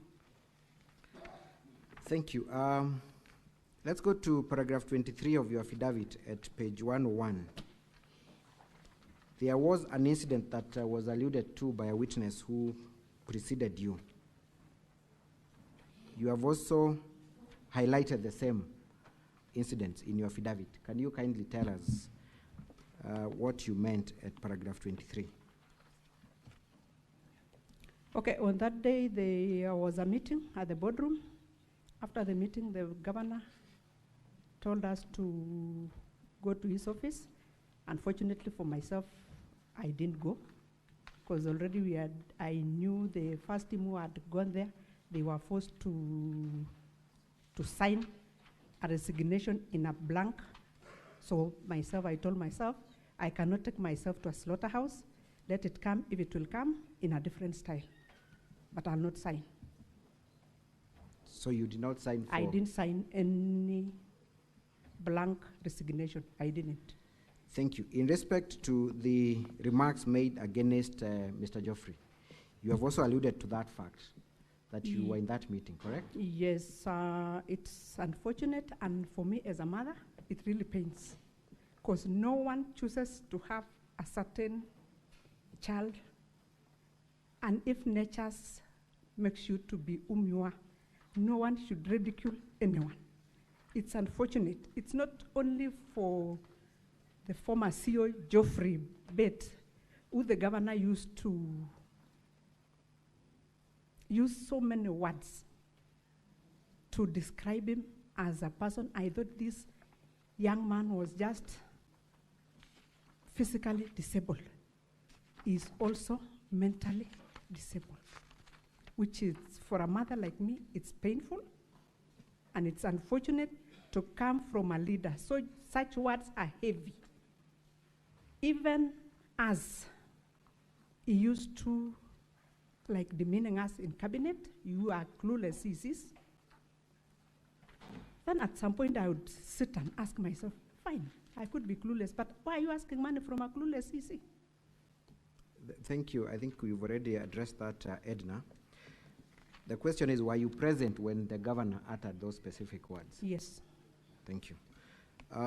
You are before Senate to testify on the governor's conduct, and you have highlighted that at paragraph 2.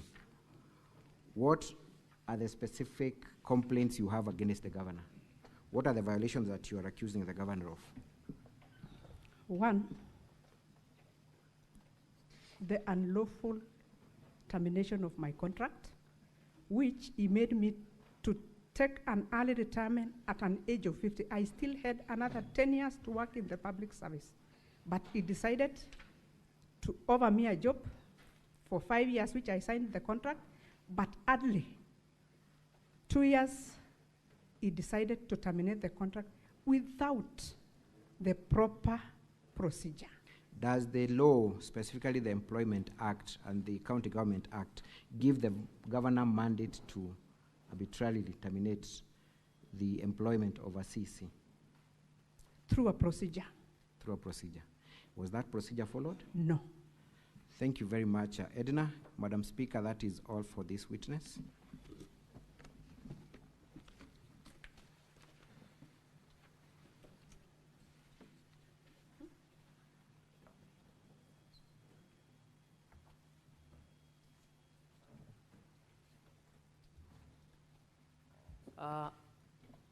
Council for County Assembly, you now have 2 hours, 1 minute.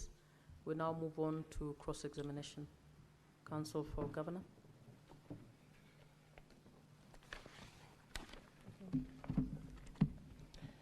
Good evening, Madam Edna. Good evening, Wakili.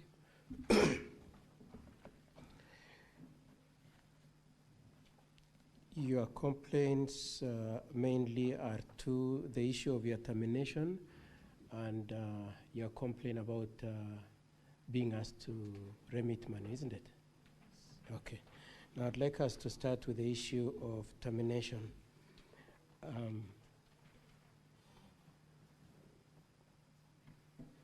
Now, you have an extra copy of your employment.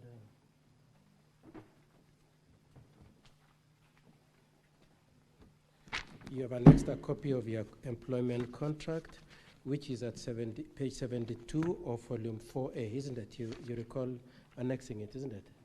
Your letter of employment. Yes.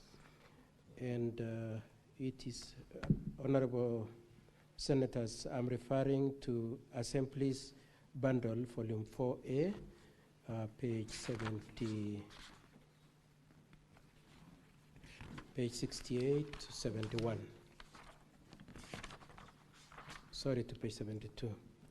Now, could you confirm that indeed Did you say page 72? Yes, page 68 to 72, and my interest is in page 72, clause number 23. Edna, could you confirm that that contract provided that your relationship could be terminated by a notice? Yes, I was aware. Yes, and it's a 1 month notice, isn't it? I'm aware of that. And you're given 1 month notice of termination, isn't it? Yes. You confirm that, okay. Now, number 2 is, it is true also that as we speak now, you have filed a case in court challenging your termination. We don't have any case. You did not file any case? We withdrew the case. Or you withdrew the case? Yes, so okay. we don't have any case. You don't have any case Yes. as we speak? Yes. It is also true that you attempted to get the court to give an order to stay your termination, isn't it? Yes, at that time, before the end of our termination. And it was unsuccessful? Yes. Okay. And Madam Edna, being the knowledgeable person that you are, if you are genuinely aggrieved and you felt you had an entitlement in the sense of the termination of your employment, it is the court that would have determined that issue, isn't it? Is there any expectation on your part that this Senate can give you back your job? I'm not here to be given back my job. Okay. So if you are aggrieved about your termination and you wanted redress, you would have maintained your case in court, isn't it? I'm here because of the abuse of office. Okay, I'll leave that question there. Now, you said you took us through various pages where you said you send money to His Excellency. Yes. Could we look at one of them?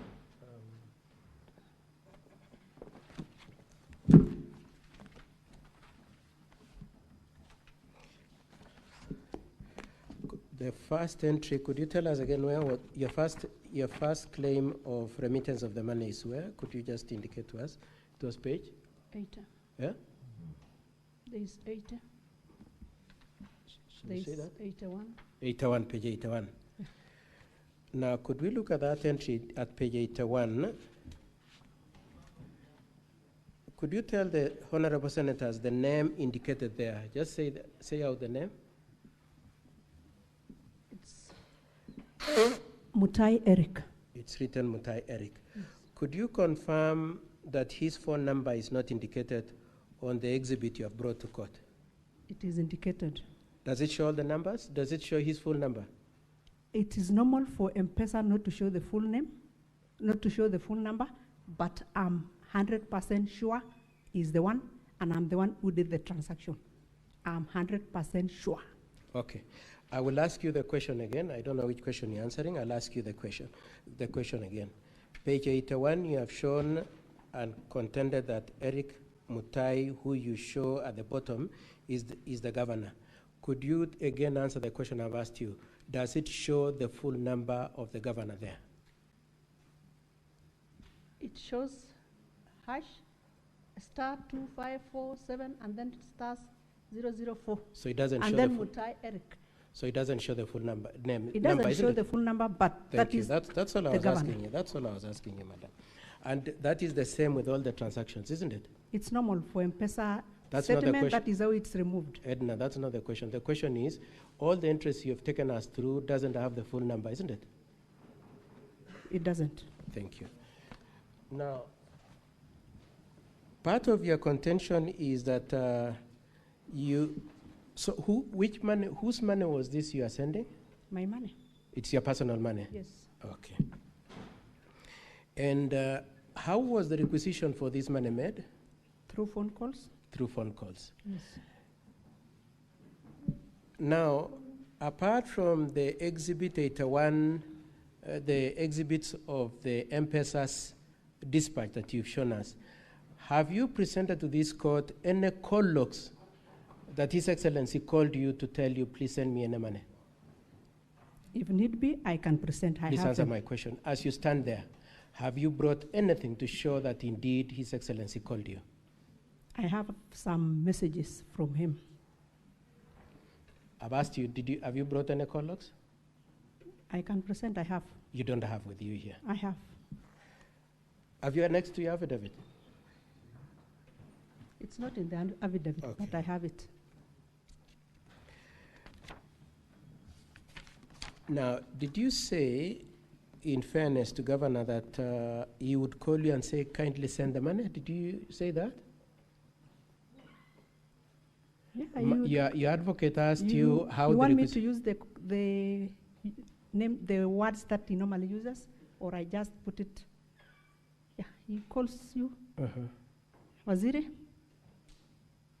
I have a fundraiser, or I have something to sort. Send this money.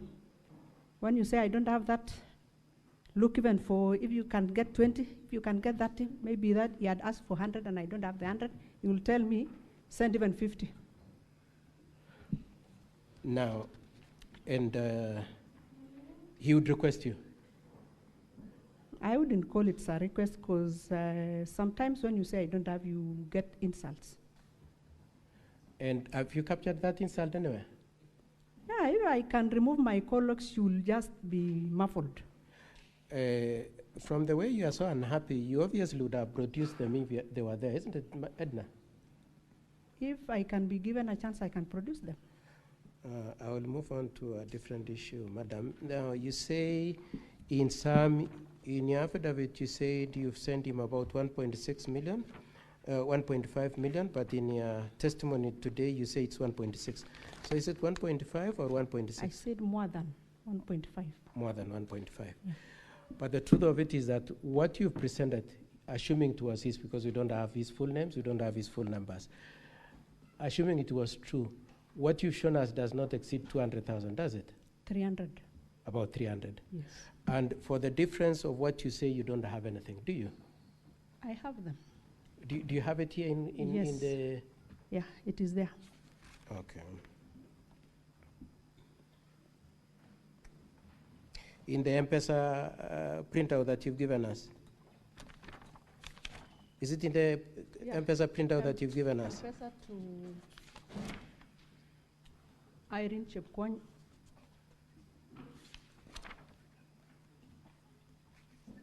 And Nyatich Kipsang. Both of them are the PAs to the governor.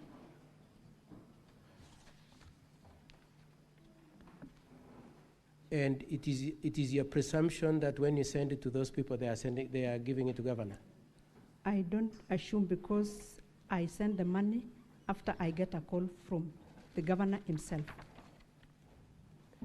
But you don't have any call logs to say that the correlation between the two? I've said if given a chance to produce, if need be, I'll produce them.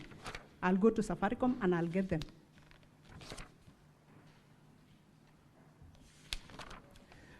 Madam Speaker, that's all I have for this witness. Thank you, Counsel for Governor. You have 1 hour 34 minutes. Counsel for County Assembly, any re-examination? None, Madam Speaker. Thank you. Honorable Senators, anybody with a question for the witness before we step down?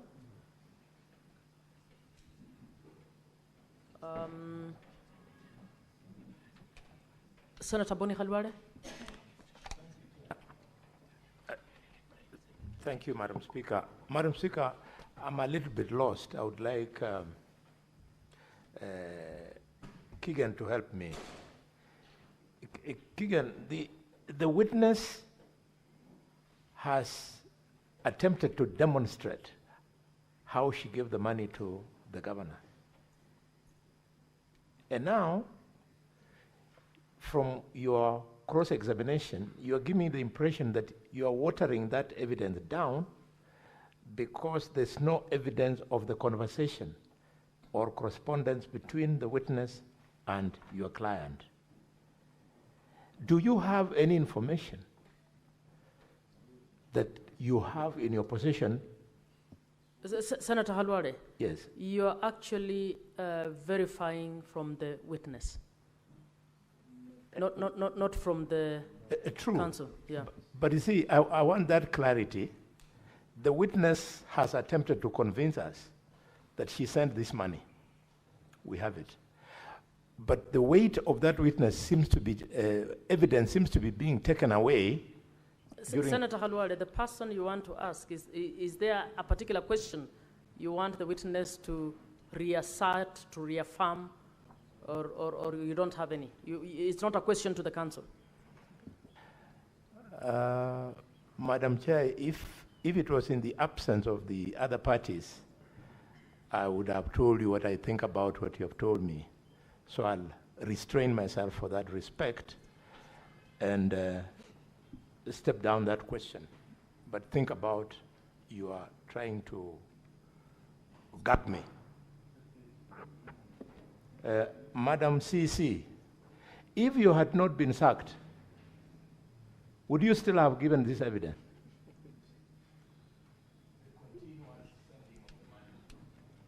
Yeah, I would have given whenever asked to.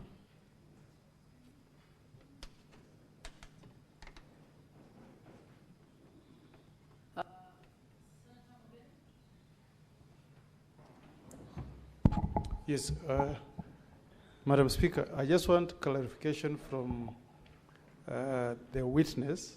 She mentioned that the money she was allegedly sending to the governor is from our savings. But having gone through our statements, I can see a number of deposits that were made into our account.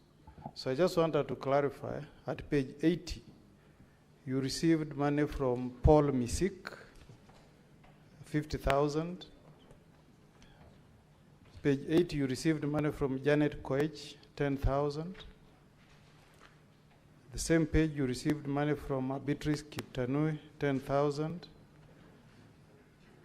Yes?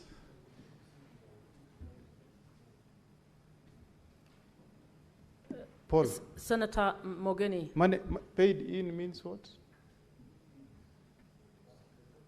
Is a deposit. Yeah. So I believe I'm on the withdrawn is the second last column. Paid in is the first one. Yeah. So that's, and then I can see at page 81, 84,000. So can I just get a clarification from you? And then at page 83, there are a number of deposits there. 50,000, 150, 150, 100. I just wanted to hear from you. What was the purpose of these deposits? And did you use these deposits again to send the same money to governor? Okay, through the chair, I think there is a statement that I put across that I'm a business lady. And in business, there is a way you transact even using your phone. Like the Paul Misik, which you have mentioned, that is my uncle. He had borrowed me some money and he was returning it. So I normally do a lot of transactions using my registered mobile number. I have only one M-Pesa number, which is the one line that I'm using. I don't have two, I have one.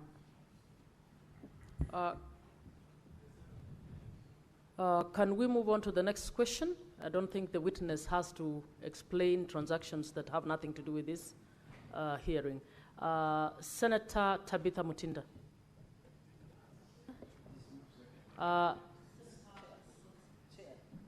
Senator Osotsi. Oh. I haven't seen, sorry. Well, I want to find out from the witness, just in line with with the question that has been posed by Senator Morgan to confirm or deny that actually, from experience, because we know these things, that maybe some of the money that you are forwarding to the governor were process of corruption. Given that it is clear that some payments were made to you as well before you transferred to the governor. Chair, I can confirm there was no money which was paid to me from anywhere from the proceeds of corruption to forward to the governor, not at any one time. Senator Cherarke, quickly, 1 minute. Thank you. Thank you, Chair. Madam Witness, mine will be very short. You said you were fired on 23rd of December via Facebook post. At that point, before you were fired, how was your relationship with the governor? And in your own opinion, what should have been the best way for the governor to dismiss you? And finally, when you are being hired as CCM, did the governor at any instance advise you that you are becoming CCM so you'll be contributing in all Harambes in Kericho? I thank you, Madam Speaker, and I yield. Okay, let me respond from the first to the last. When, at the last point of, before we were dismissed, I would say personally, I didn't see it coming. That's why I was actually like surprised. I couldn't believe it. Because the last meeting, or an official meeting we had was in Naivasha, where we had met to present the departmental progress. It was a combined meeting between the executive and the county assembly. And after that, we were given leave. We break for Christmas from 23rd up to 2nd of January, only to get it on Facebook. You have been fired. It was a bitter Christmas gift, I can say, to this house. Nevertheless, I told myself, we are in a world whereby you don't see things coming. I've known His Excellency the Governor before even he became the governor, and I wouldn't imagine he would do such a thing. But that's water under the bridge. It's been done, and that's over. To your second question, at no one point were we told that we are supposed to contribute for the Harambes when we were coming in during the induction. It just came in afterwards that actually, as CCs, we are supposed to be supporting the governor for the fundraisings. Senator Mugatana. Thank you, Madam Speaker. Just a quick one for Madam Witness. You have mentioned before the Senate in your evidence that your contribution that you can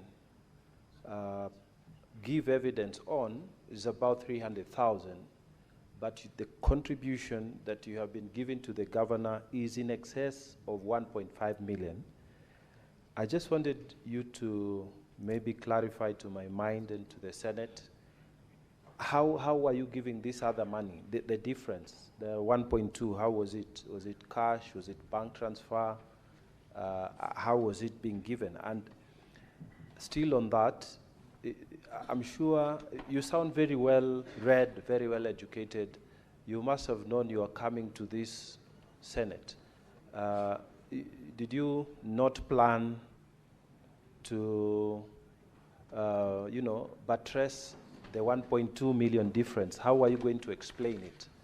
Or was it a statement that was given in bitterness because of the mode at which you were fired? Or what was it? I want you to clarify to myself and to the House. I thank you, Madam Speaker. Okay. Let Senator Onyonka ask his, and then you answer both. Senator Onyonka. Thank you, Madam Speaker. CC, I don't know whether this question should be directed to you or directed to your counsel, because I've seen two of you as being the critical witnesses for Senator Onyonka, the questions are to the witness. Clarify something that the witness has said. I am just going, I shouldn't have gone that way. Let me do this. Do you find anything that is uncomfortable with you being a witness who has worked with the governor and he has fired you, including the gentleman who was there, he was also fired? What does that make you feel? Does the governor fire you after you've done something wrong, or does he fire you after you've refused to do something wrong, which then has put you in the position you are in? Thank you. I just needed that clarity. Okay, Madam Speaker, I'll start from the one from the senator from Mungatana. That is the 1.2 million. I have proof, and it is here. It is through the PAs. What I gave directly through M-Pesa to the governor is the 300. But the other 1.2 is through his personal assistants, the two of them. On the issue of Senator Onyonga, to me, in my own understanding, it could be when you refuse to do the wrong things that you're expected to do is when you are fired. Honorable Senators will now step down that witness and move on to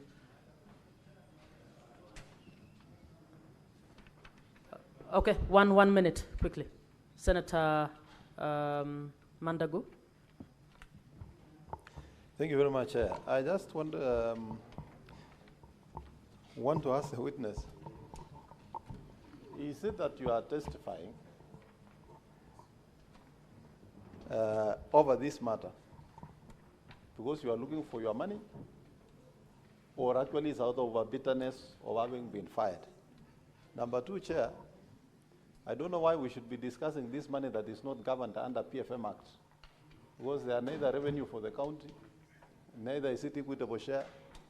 Why is it a matter in this subject? We are supposed to discuss matters that will affect the conduct of the governor. So I want to know probably whether she's here following up her money, or she's here out of her bitterness. And if that is the matter, this money is not managed under PFM Act. We have nothing Senator to do with Mandago, it as a Senate. Senator Mandago, she is here as a witness to the County Assembly. I'll protect her from that question, kind of question. Senator Tabitha, quickly.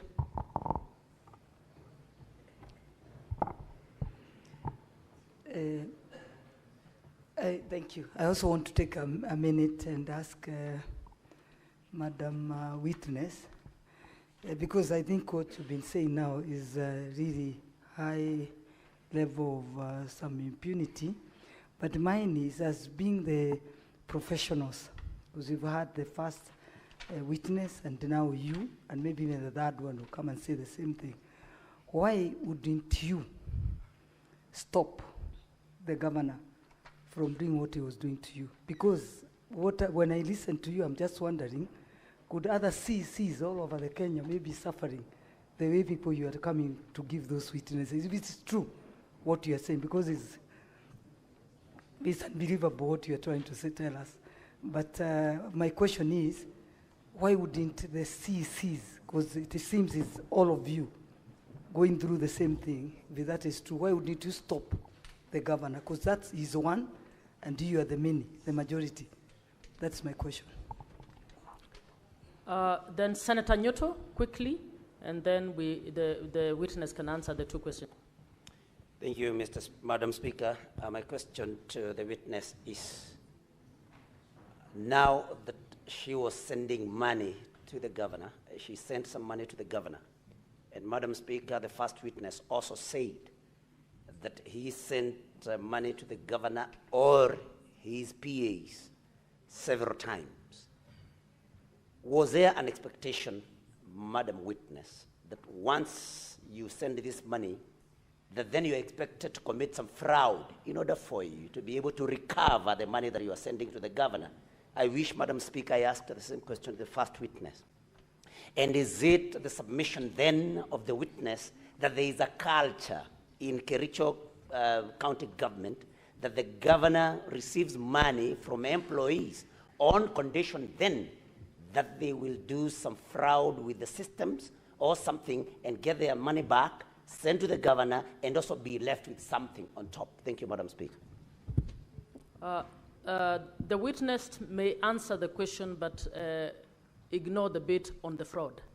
Answer the question on why yourself and other CECs did not stop it. Okay. Madam Speaker,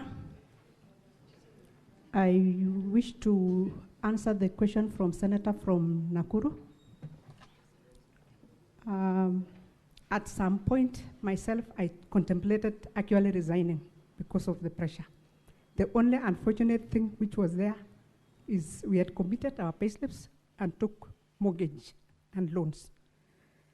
So at that point, you weigh yourself between how will I repay these things and remembering now you have already started giving out your hard-earned money. So it was like a matter of let me just cool down and then things will sober up. Unfortunately, when we were thinking that things will change, it was now getting worse and worse. So I would just say it is an unfortunate situation, and let no one tell you the CCs in Kericho are enjoying anything, nothing. I can speak that without fear or favor. It's true. From my senator from Uasin Gishu County, where I was working before I came to Kericho. I'm not here to ask for my money which I gave the governor. No, I'm here to shed light on what's happening. Thank you. Okay, we have 3 more senators. Senator Eddie, let's do 1 minute each so that we move on. I believe we have quite a number of it. Thank you, Madam Speaker. CEC, the law of equity requires you come to any institution of law or any institution that exercises judicial authority to help you with clean hands. Do you feel, in the context of the exercise that you did, which was basically to corrupt the governor for favor, do you think you are in our presence here with clean hands? I'm clean. Let's get the other 2 questions and then you answer all of them. Senator Kamar. Thank you, Madam Speaker. Mine is a very simple question. Page 74, you have given us the letter of termination. In your own understanding, what was the reason for you being terminated? Because I don't understand this clause, these things called executive orders. What is it that is you have been accused of? And then Senator Omtata.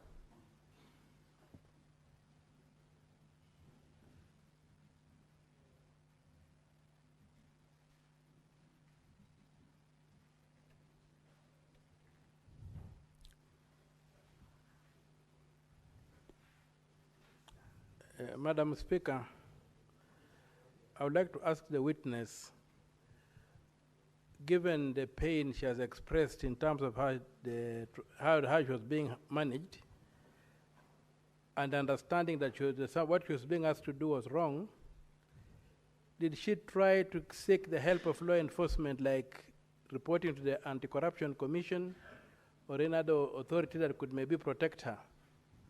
That's all, Madam Speaker. One more, Senator Seki. Thank you, Honorable Speaker. I also wanted to ask to the witness, after your termination, have you appealed? Have you gone to court over the same? Now that you know the process has not been followed by the governor on the termination of a CC? You may now answer the questions. Okay, Madam Speaker, I'll start from the one from the Senator from Wasingishu, Margaret Kamar. Madam Senator, Executive Order 1 of 2022, 1 of 2023, and 1 of 2024 were only rearrangement of offices, just like you are transferred from one department to another. So there was nothing like you violate anything. As long as you've reported you are discharging your duties, there was no violation of anything. When there is an issue of VSCC, I have not reported anywhere. And also there is the issue of our case, the appeal. We will seek for compensation when the right time comes.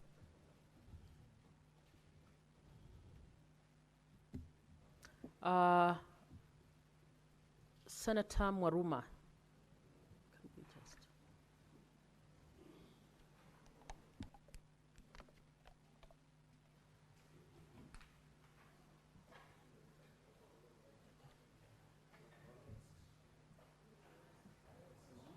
Move to the next speaker. It's on. Yeah, thank you, Madam Speaker. You are using the M-Pesa statement to show that the governor abused office. Do you have any other way of corroborating that information, like a message from the governor, a call recording, or it is just that statement you want to rely on? Thank you.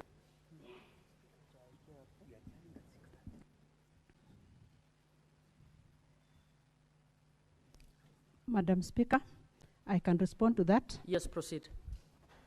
I am, if given a chance to produce the same, because I know I have to go through a court and produce my conversations through the Safaricom, I'll be able to provide.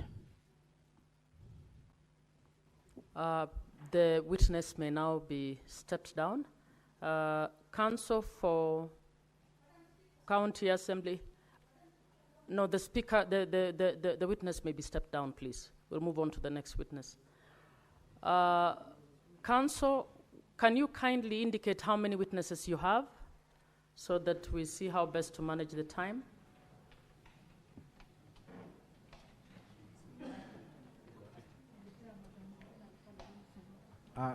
Thank you, Madam And you have 2 hours, 1 minute left. Thank you, Madam Speaker. We have two technical witnesses in respect to the issue of voting, and we have 2 more, including the motion mover. So in total, we have 4 remaining. That's very well. Who is the next witness you want to bring on board? We had hoped to bring in Alfred Korir Mutai, the administrator of the ICT system. You may proceed. You can invite the witness in and oath them, please.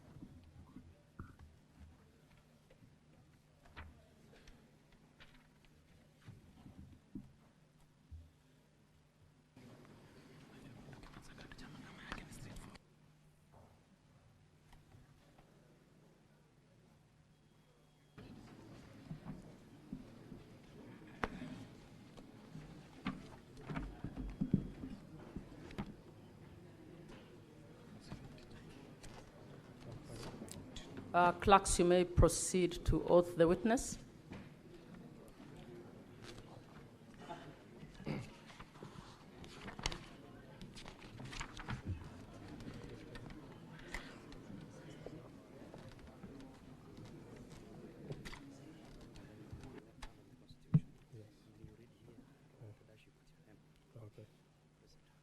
I, Alfred Mutai Korir, do solemnly swear that the evidence that I shall give before this Senate in respect of the matter before the Senate shall be the truth, the whole truth, and nothing but the truth. So help me God. Thank you, Madam Speaker, and thank you, Alfred, for that. Kindly state your full names again for the record purposes, and also tell us how you are associated with Kericho County Assembly. Thank you very much. I'm Alfred Mutai Korir, Director, ICT, Kericho County Assembly. I joined Kericho County Assembly during transition 2013. Before then, I used to work for Lieutenant Town Council as an ICT. Honorable Senators, please, can we listen to the witness in silence? I worked with Lieutenant Town Council as ICT officer. Since then, I've been working in the Assembly to date. I am a graduate from University of Kabianga with Bachelor of Business Management, Business Information option.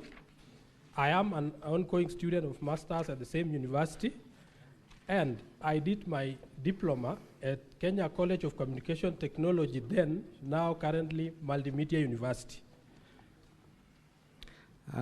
Thank you very much, Alfred. Madam Speaker, at this juncture, allow me make a very simple request. The witness before you is a technical witness. We had hoped to take the senators through a live demo of the electronic voting system, but him being present here in chambers, he cannot do that. So with your permission, if he can share his login credentials to his assistant so that we are able to follow through the screen provided. Can you be clear on that? So you want him to share his logging in credentials? To his assistant, yes, who then will be with the technical team upstairs to be able to access the system and take the senators through the actual process. You may proceed. Thank you very much.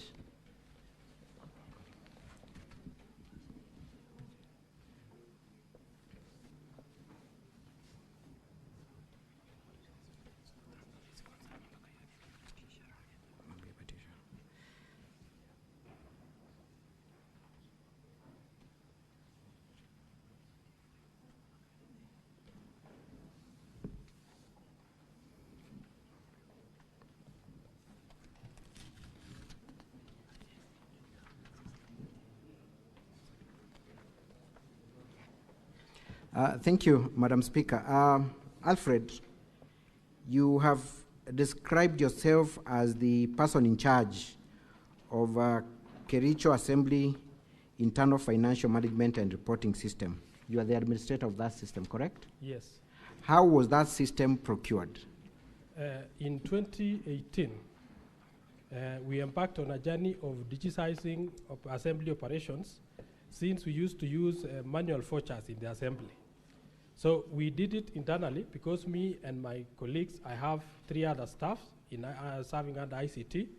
We worked on a system that is being used from 2018 up to date in terms of voucher management for payments of payment vouchers and any other process of payments within the assembly. So what were the specific functions of this system? The specific functions of the system as at that time was to automate the manual vouchers, which used to disappear when audit comes. We used to have a lot of problems with vouchers not being able to be traced, and using the system, we are able to have copies retained in the system for the vouchers. At that time, the system was, the entry of the details of the vouchers was through manual entry, but at 2020 we progressed and made it automatic, especially for the meetings of members outside the assembly. The meeting of members outside the precincts means whenever they attend committee meetings outside the assembly, there is a way in which we create the process of initiating requisition from committee services to liaison, from liaison approval to the speaker to the clerk. Once the clerk and the speaker approves, when members receive their messages to travel, of which every member is conversant with our system, and we have an automated, a customized SMS system called KCO Assembly, and every member knows how to interact with that particular system. The moment that message is delivered, vouchers are automatically generated, and then it awaits the results. So when members go outside the precinct, in the assembly, we introduce also biometrics. So we are using biometrics for login to the chambers. For them to attend their sittings in the chambers, they are logging in using biometrics. When they attend meeting outside the precinct, be it in Nakuru, Nairobi, every time we make sure an ICT officer is present so that it takes the biometrics of members present. When we upload the information to the vouchers that was automatically generated, it will post the amount to be paid to every member based on the number of days he attended the given meeting. If the meeting is for 5 days and he attends for 3 days, biometric automatically pays for 3 days. So these members have interacted with the system. Thank you. How can you be sure, or what do you have to demonstrate to these senators that the members have interacted with this system? And when you talk of members, all the members or the honorable members of the County Assembly of Kericho and the staff, they are using the system to log in. I would request maybe the technical... Before you do that, because I wanted to demonstrate the logs for the... Yeah, before we get there, yes, yes. What kind of gadgets are these members equipped with to enable them access and use the system? Okay, the previous assembly we had supplied our members with laptops so that they can use to access the system. Even the current assembly, we supply the laptops to members in last year, September 2024. Maybe the technical team can project for me number 1 under volume 4A. That is not necessary. Honorable Senators, at volume 4A of our bundle, at page 1, we have a list. Kindly tell us what that list is about, Alfred. So the list before us here is the list of acceptance where members were receiving their laptops to be used in the assembly, for executing their mandate within the assembly. How many members of the County Assembly of Kericho were afforded laptops? The members, only 2 members, only the Speaker and the Honorable Vincent Korir, who didn't take the gadget because he wanted a tablet and he had a functional laptop that he can use for the business. I am sure you have interacted with the governor's response. Can you confirm that the 18 members of the County Assembly who have opposed this motion, that they got their laptops and they have signed against the list before? Yes, Senators? I can confirm. You can confirm that? Yes. Is there any member of the County Assembly that has not received a laptop bought by taxpayers' money? Apart from Vincent Korir, but we gave him a tablet in that relation. In what instances have all the members of the County Assembly interacted with the system through their laptops or other gadgets? Apart from voting, of course. Apart from voting, members usually, our reports, the committee reports, we normally share through the County Assembly official SMS, because we realized we have the email addresses for the members, but them logging in is a problem. So we decided to customize our system so that it can send an SMS with a link that will redirect every member to access the reports that is being tabled in the House. So we normally share the order paper, we share the reports, so that we avoid bulky printing within the Assembly. So would you then describe the County Assembly of Kericho as being almost fully automated? I cannot say fully, but we are progressing slowly, because after that, we had to look at a way of sorting the committee sittings within the Assembly, since the system in the first place we had developed to work on meetings outside the Assembly. So our committee sittings are normally done through the system. We schedule the meetings within a week. When we receive the schedule from the committee services, head of committee services, we normally allocate the boardrooms through the system. So they allocate the boardrooms. Once they do the meeting, we will pick the biometric logins and upload. So members who attended the meeting will get their payment at the end of the month. So at the end of the month, we normally run what we call HR reports, and it picks the members' attendance for the whole.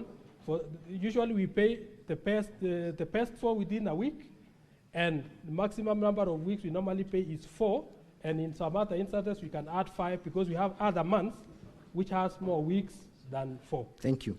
Have members of the County Assembly been trained on the use of this system?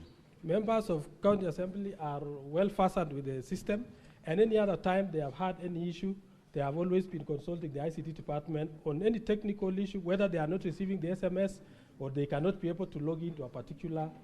But has there been any training done by the county assembly in respect of the use of the system? Okay, they have attended several training, but specifically on the use of tablets, we have really done it from the department level. Thank you. When did you incorporate electronic voting as part of this system? The issue of electronic voting came in when our standing orders was amended late last year, around October, November. That is when the standing orders was amended, and standing order number 77 directed that whenever there is a division in the House, the Speaker, when the Speaker directs the voting shall, which means it is a mandatory to have electronic voting done. Bearing in mind that by the time we talk about our standing orders, the members approve the standing orders, meaning that all our members who are aware from last year, November or October, had the idea that any other division that will come to the House will be through electronic voting. And when you talk about electronic voting, I believe my learned counsel, I heard him talking about a pattern which was not available. I would like to brief him shortly about the options that are available for electronic voting. We have electronic voting for electronic voting by machine, where you press that manual button that the learned counsel was talking about. Number two, we have what we call internet voting. So internet voting is also within the electronic voting. So the internet voting is where the voter logins are shared through a secure link that is shared to the members. And that is the approach we took, because at the Assembly of Kericho, we are currently constructing our modern chambers. Even if you see the setup of our assembly, we don't have a place where we could have placed the tablets and these other voting machines. So to the best of our abilities, what we did as the assembly is to ensure that we implement that standing order number 77, because once it has been made as a rule of the House, the standing order dictates that the department relevant should take action and see how that standing order is implemented accordingly. Thank you. I think at this juncture, Alfred, I would request you to take us through the live demo of how the system works, beginning with who is the administrator, what access rights they have, who has super user rights, okay, and so on. Okay, the system that we developed has only 48 users, which from I think somewhere there, I must have printed that one. The 48 user is the system admin, whom I struck it as a clerk also, because in our reporting system, as much as we will run the system, the final person who can communicate any results or any correspondence of the assembly is the clerk of the assembly.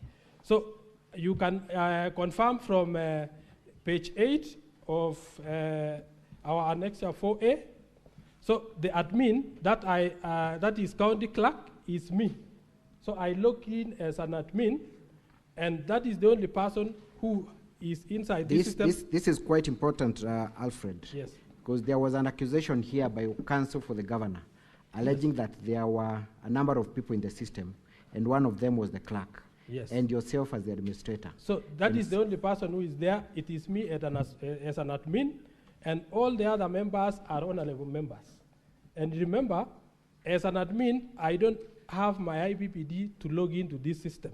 So you are different platforms, so that I cannot qualify to vote since I'm an admin. And should I have even intended to vote, it should reflect that admin voted. So that is how our system. So the members who are here are our members.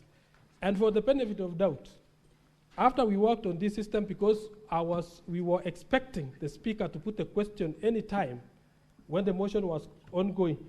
Even the speaker himself didn't know about the logins credentials. We hadn't said that we will use the IPPD and the ID as their passwords. So the reason why I used the IPPD and their own IDs as their password is because, one, the standing order stipulates that once the division bell has been rung, the process of voting should take strictly 5 minutes. So I was thinking about a way in which our members will be very comfortable to access their login credentials. So what we did, the first thing we did was, once the speaker pronounced that the voting will be by electronic, that is the time I shared with the speaker the procedure on how the voting will be done. And he now answered, the speaker gave direction to the members, that voting will be done electronically. The procedure is this: you will receive a link, of which the link I sent at exactly, I have the annexures for the link. So I can also confirm that all the members received at around 7:12, they received their first SMS. That SMS contained a link that had only IPPD numbers.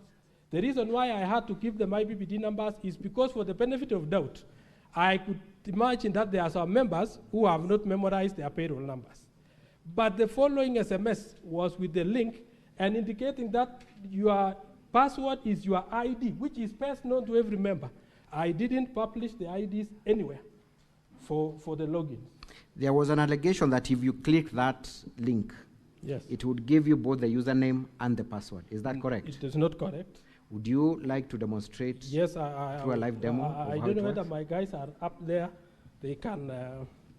Perhaps, Madam Speaker, we can confirm if the assistant is already. Yes, I think kindly take us through the system and confirm that that is a live demo. Okay, this is our live demo. So I would like to request my assistant to first log into the motion. Let me remind this Honorable House that any motion that comes, we set the timelines for the motion, and it can be voted. Once it has been voted, that it will expire. So the link expires automatically. So I want him to log in to our previous page. Log out first. We want to see where members was voting. Kindly log into the vote area for the motion for an impeachment of the governor. Kindly log in.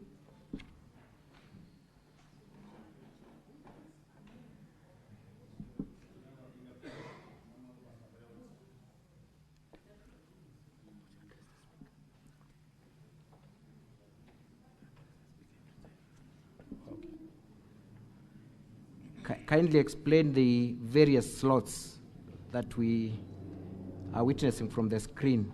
It is not obvious to everyone, including myself. Okay. First of all, there is a screen I'm expecting my technician to show. That shows that the voting ended and the results were to be displayed. Kindly go back to that page first before you come in so that I can explain that one. Now, Mr. Witness, exactly what are you demonstrating? Please go through that clearly. Oh, okay, so I can. Is it how to vote? Is it, no, what is it? Okay, I'm explaining, Honorable Speaker. I'm trying to explain that the link that we provided had a time limit. So the moment the motion, the time for division ended, our system is reading the voting has ended. So then a very specific question, because I have read, yes. Mr. Wanyama alluded that he was able to vote after the session was closed. We will give him a chance maybe to log in also and vote to this one, the motion on impeachment of the governor. So if right now we were to go to that link. That is the link, we are there. So the results is showing that the voting has ended and the results is to be displayed. Number 2, that is about the voting that it has ended because of the timelines. And then number 2, I oversee on the affidavits from the governor's side, stating that we pull down the link immediately after voting. I would like to clarify and go through their documents. Our system for internal management is running under kerichoassembly.co.ke. On their affidavits, they have actually added their own terms, and they say they wanted to log into kerichoassembly.go.ke. There is a difference between the two systems. .go is running our website, while the one for our internal management, we are running under .co.ke, and that is why they were claiming that we pulled down the link. There was no way, no need for us to pull the link, and obviously the results for voting for that division had ended. So it is very clear. Thank you. So take us through a step-by-step of the first thing that you prompted and what would happen after that prompt? Okay, so the first thing I did, I sent the first SMS at 7:12 p.m. showing their members their IPPD number. Who were the recipients of that SMS? And how would you identify the recipients? So maybe I can refer, because you will see the numbers only for deliveries that we see on our system.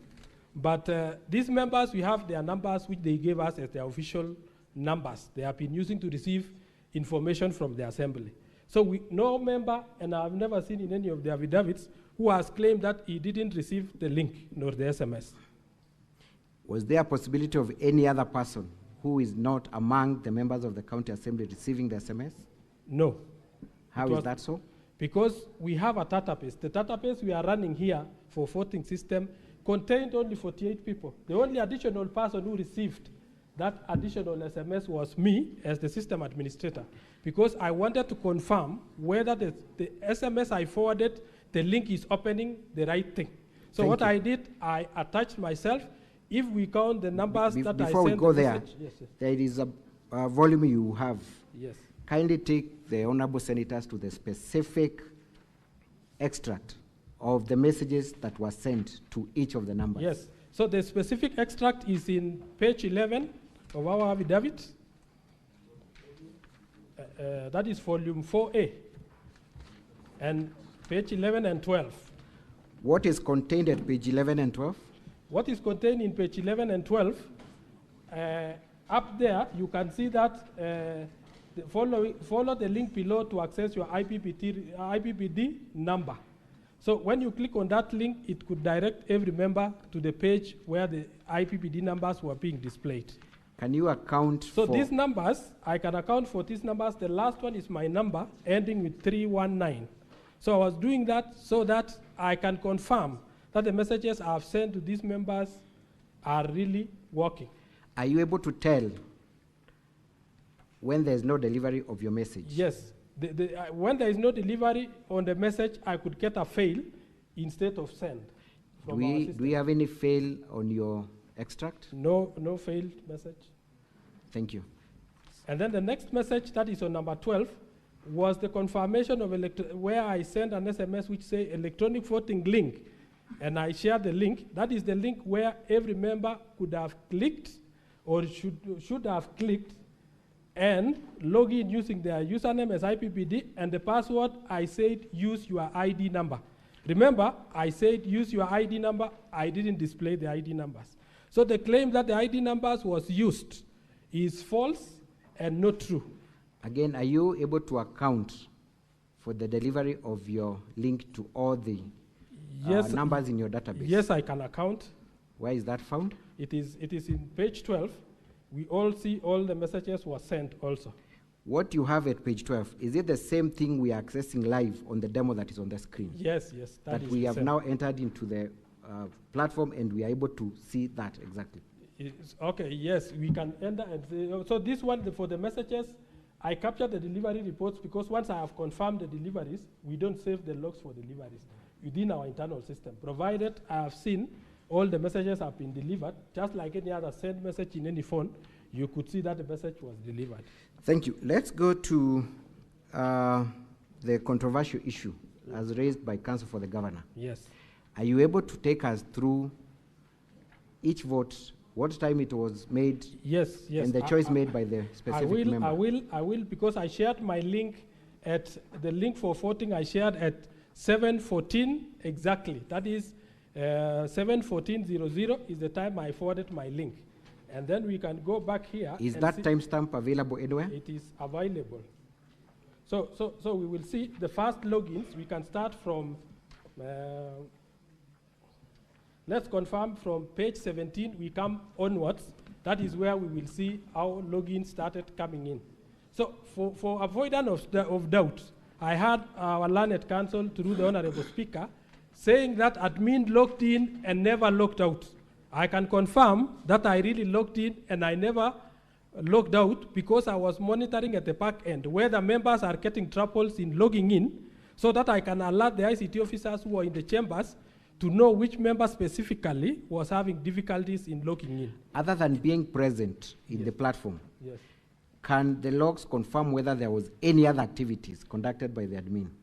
Yes, if there is any other activity conducted by admin, should be displayed by the logs. But considering that I sent the link at around 19:14, you see the first user who tried to log in was at around 14:25, meaning they had received the link, they were trying to log in. At some instances, they could attempt with different usernames. At some point, you can see where it is reading somebody's name. So somebody, because the specification after clicking the link was that username, somebody was very quick to type the name and realized it's not going in. So you can see there are some failed attempts, meaning that our system was secure. You couldn't log in without logging in specifically with what we have instructed, which was the IBBD and your ID, which was personally known to them. And the reason why I'm saying we use the IDs is because the voting exercise was to take 5 minutes only. I could imagine how another person can get another person's ID within 5 minutes. And the other members, all the other members, should they have voted, because the system was accepting simultaneous votes. Because our first vote, which we recorded at 19:15, and there are 2 votes. So 2 people casted their vote exactly at the same time. So if the other members, and the honorable members, through the speaker, our honorable members who were opposed to the motion failed because we had 3 options, and the speaker categorically explained the 3 options. It was either a member chooses yes, no, or abstain. I've heard them arguing that they are not, the results we displayed show that 33 voted and there is 0 abstainers. The system cannot know whether you abstained or you are absent if you don't trigger the pattern. So we had the login patterns where you could click. Inside there, it was very simple. You find either yes, no, in support of that motion, and you submit. It was a simple exercise. And when my honorable members claim, I have seen one of the affidavits, one member telling me that he is not able to use internet. And he's in Facebook and WhatsApp, and very active in WhatsApp. Can you kindly take us to the specific member who has alleged that they do not have internet-enabled phones? So, for example, I'll take on Honorable Amos Pirir. He is a very active member. He is an old man, but we have been assisting him in ICT. So he has an active Facebook page. He is active in WhatsApp. Even if you will check WhatsApp status of him today, he must have been live some few minutes ago. So at this point, it is about honesty.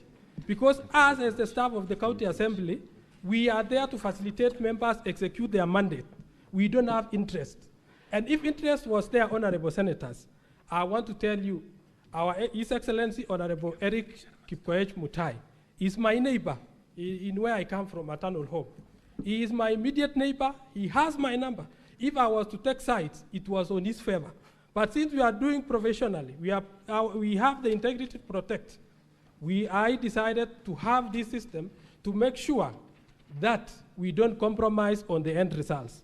I will prove to this House that all these members logged in at any particular time and they casted their votes. The assumptions that they didn't vote, for me as an ICT officer. Honorable Senators, it's now 6:30 p.m., time to adjourn the Senate. The balance of time for the County Assembly is 1 hour 30 minutes for evidence of witnesses and re-examination. The balance of time for the Governor is 1 hour 34 minutes for cross-examination. The Senate therefore stands adjourned until tomorrow, Thursday, 28 August 2025 at 9 a.m.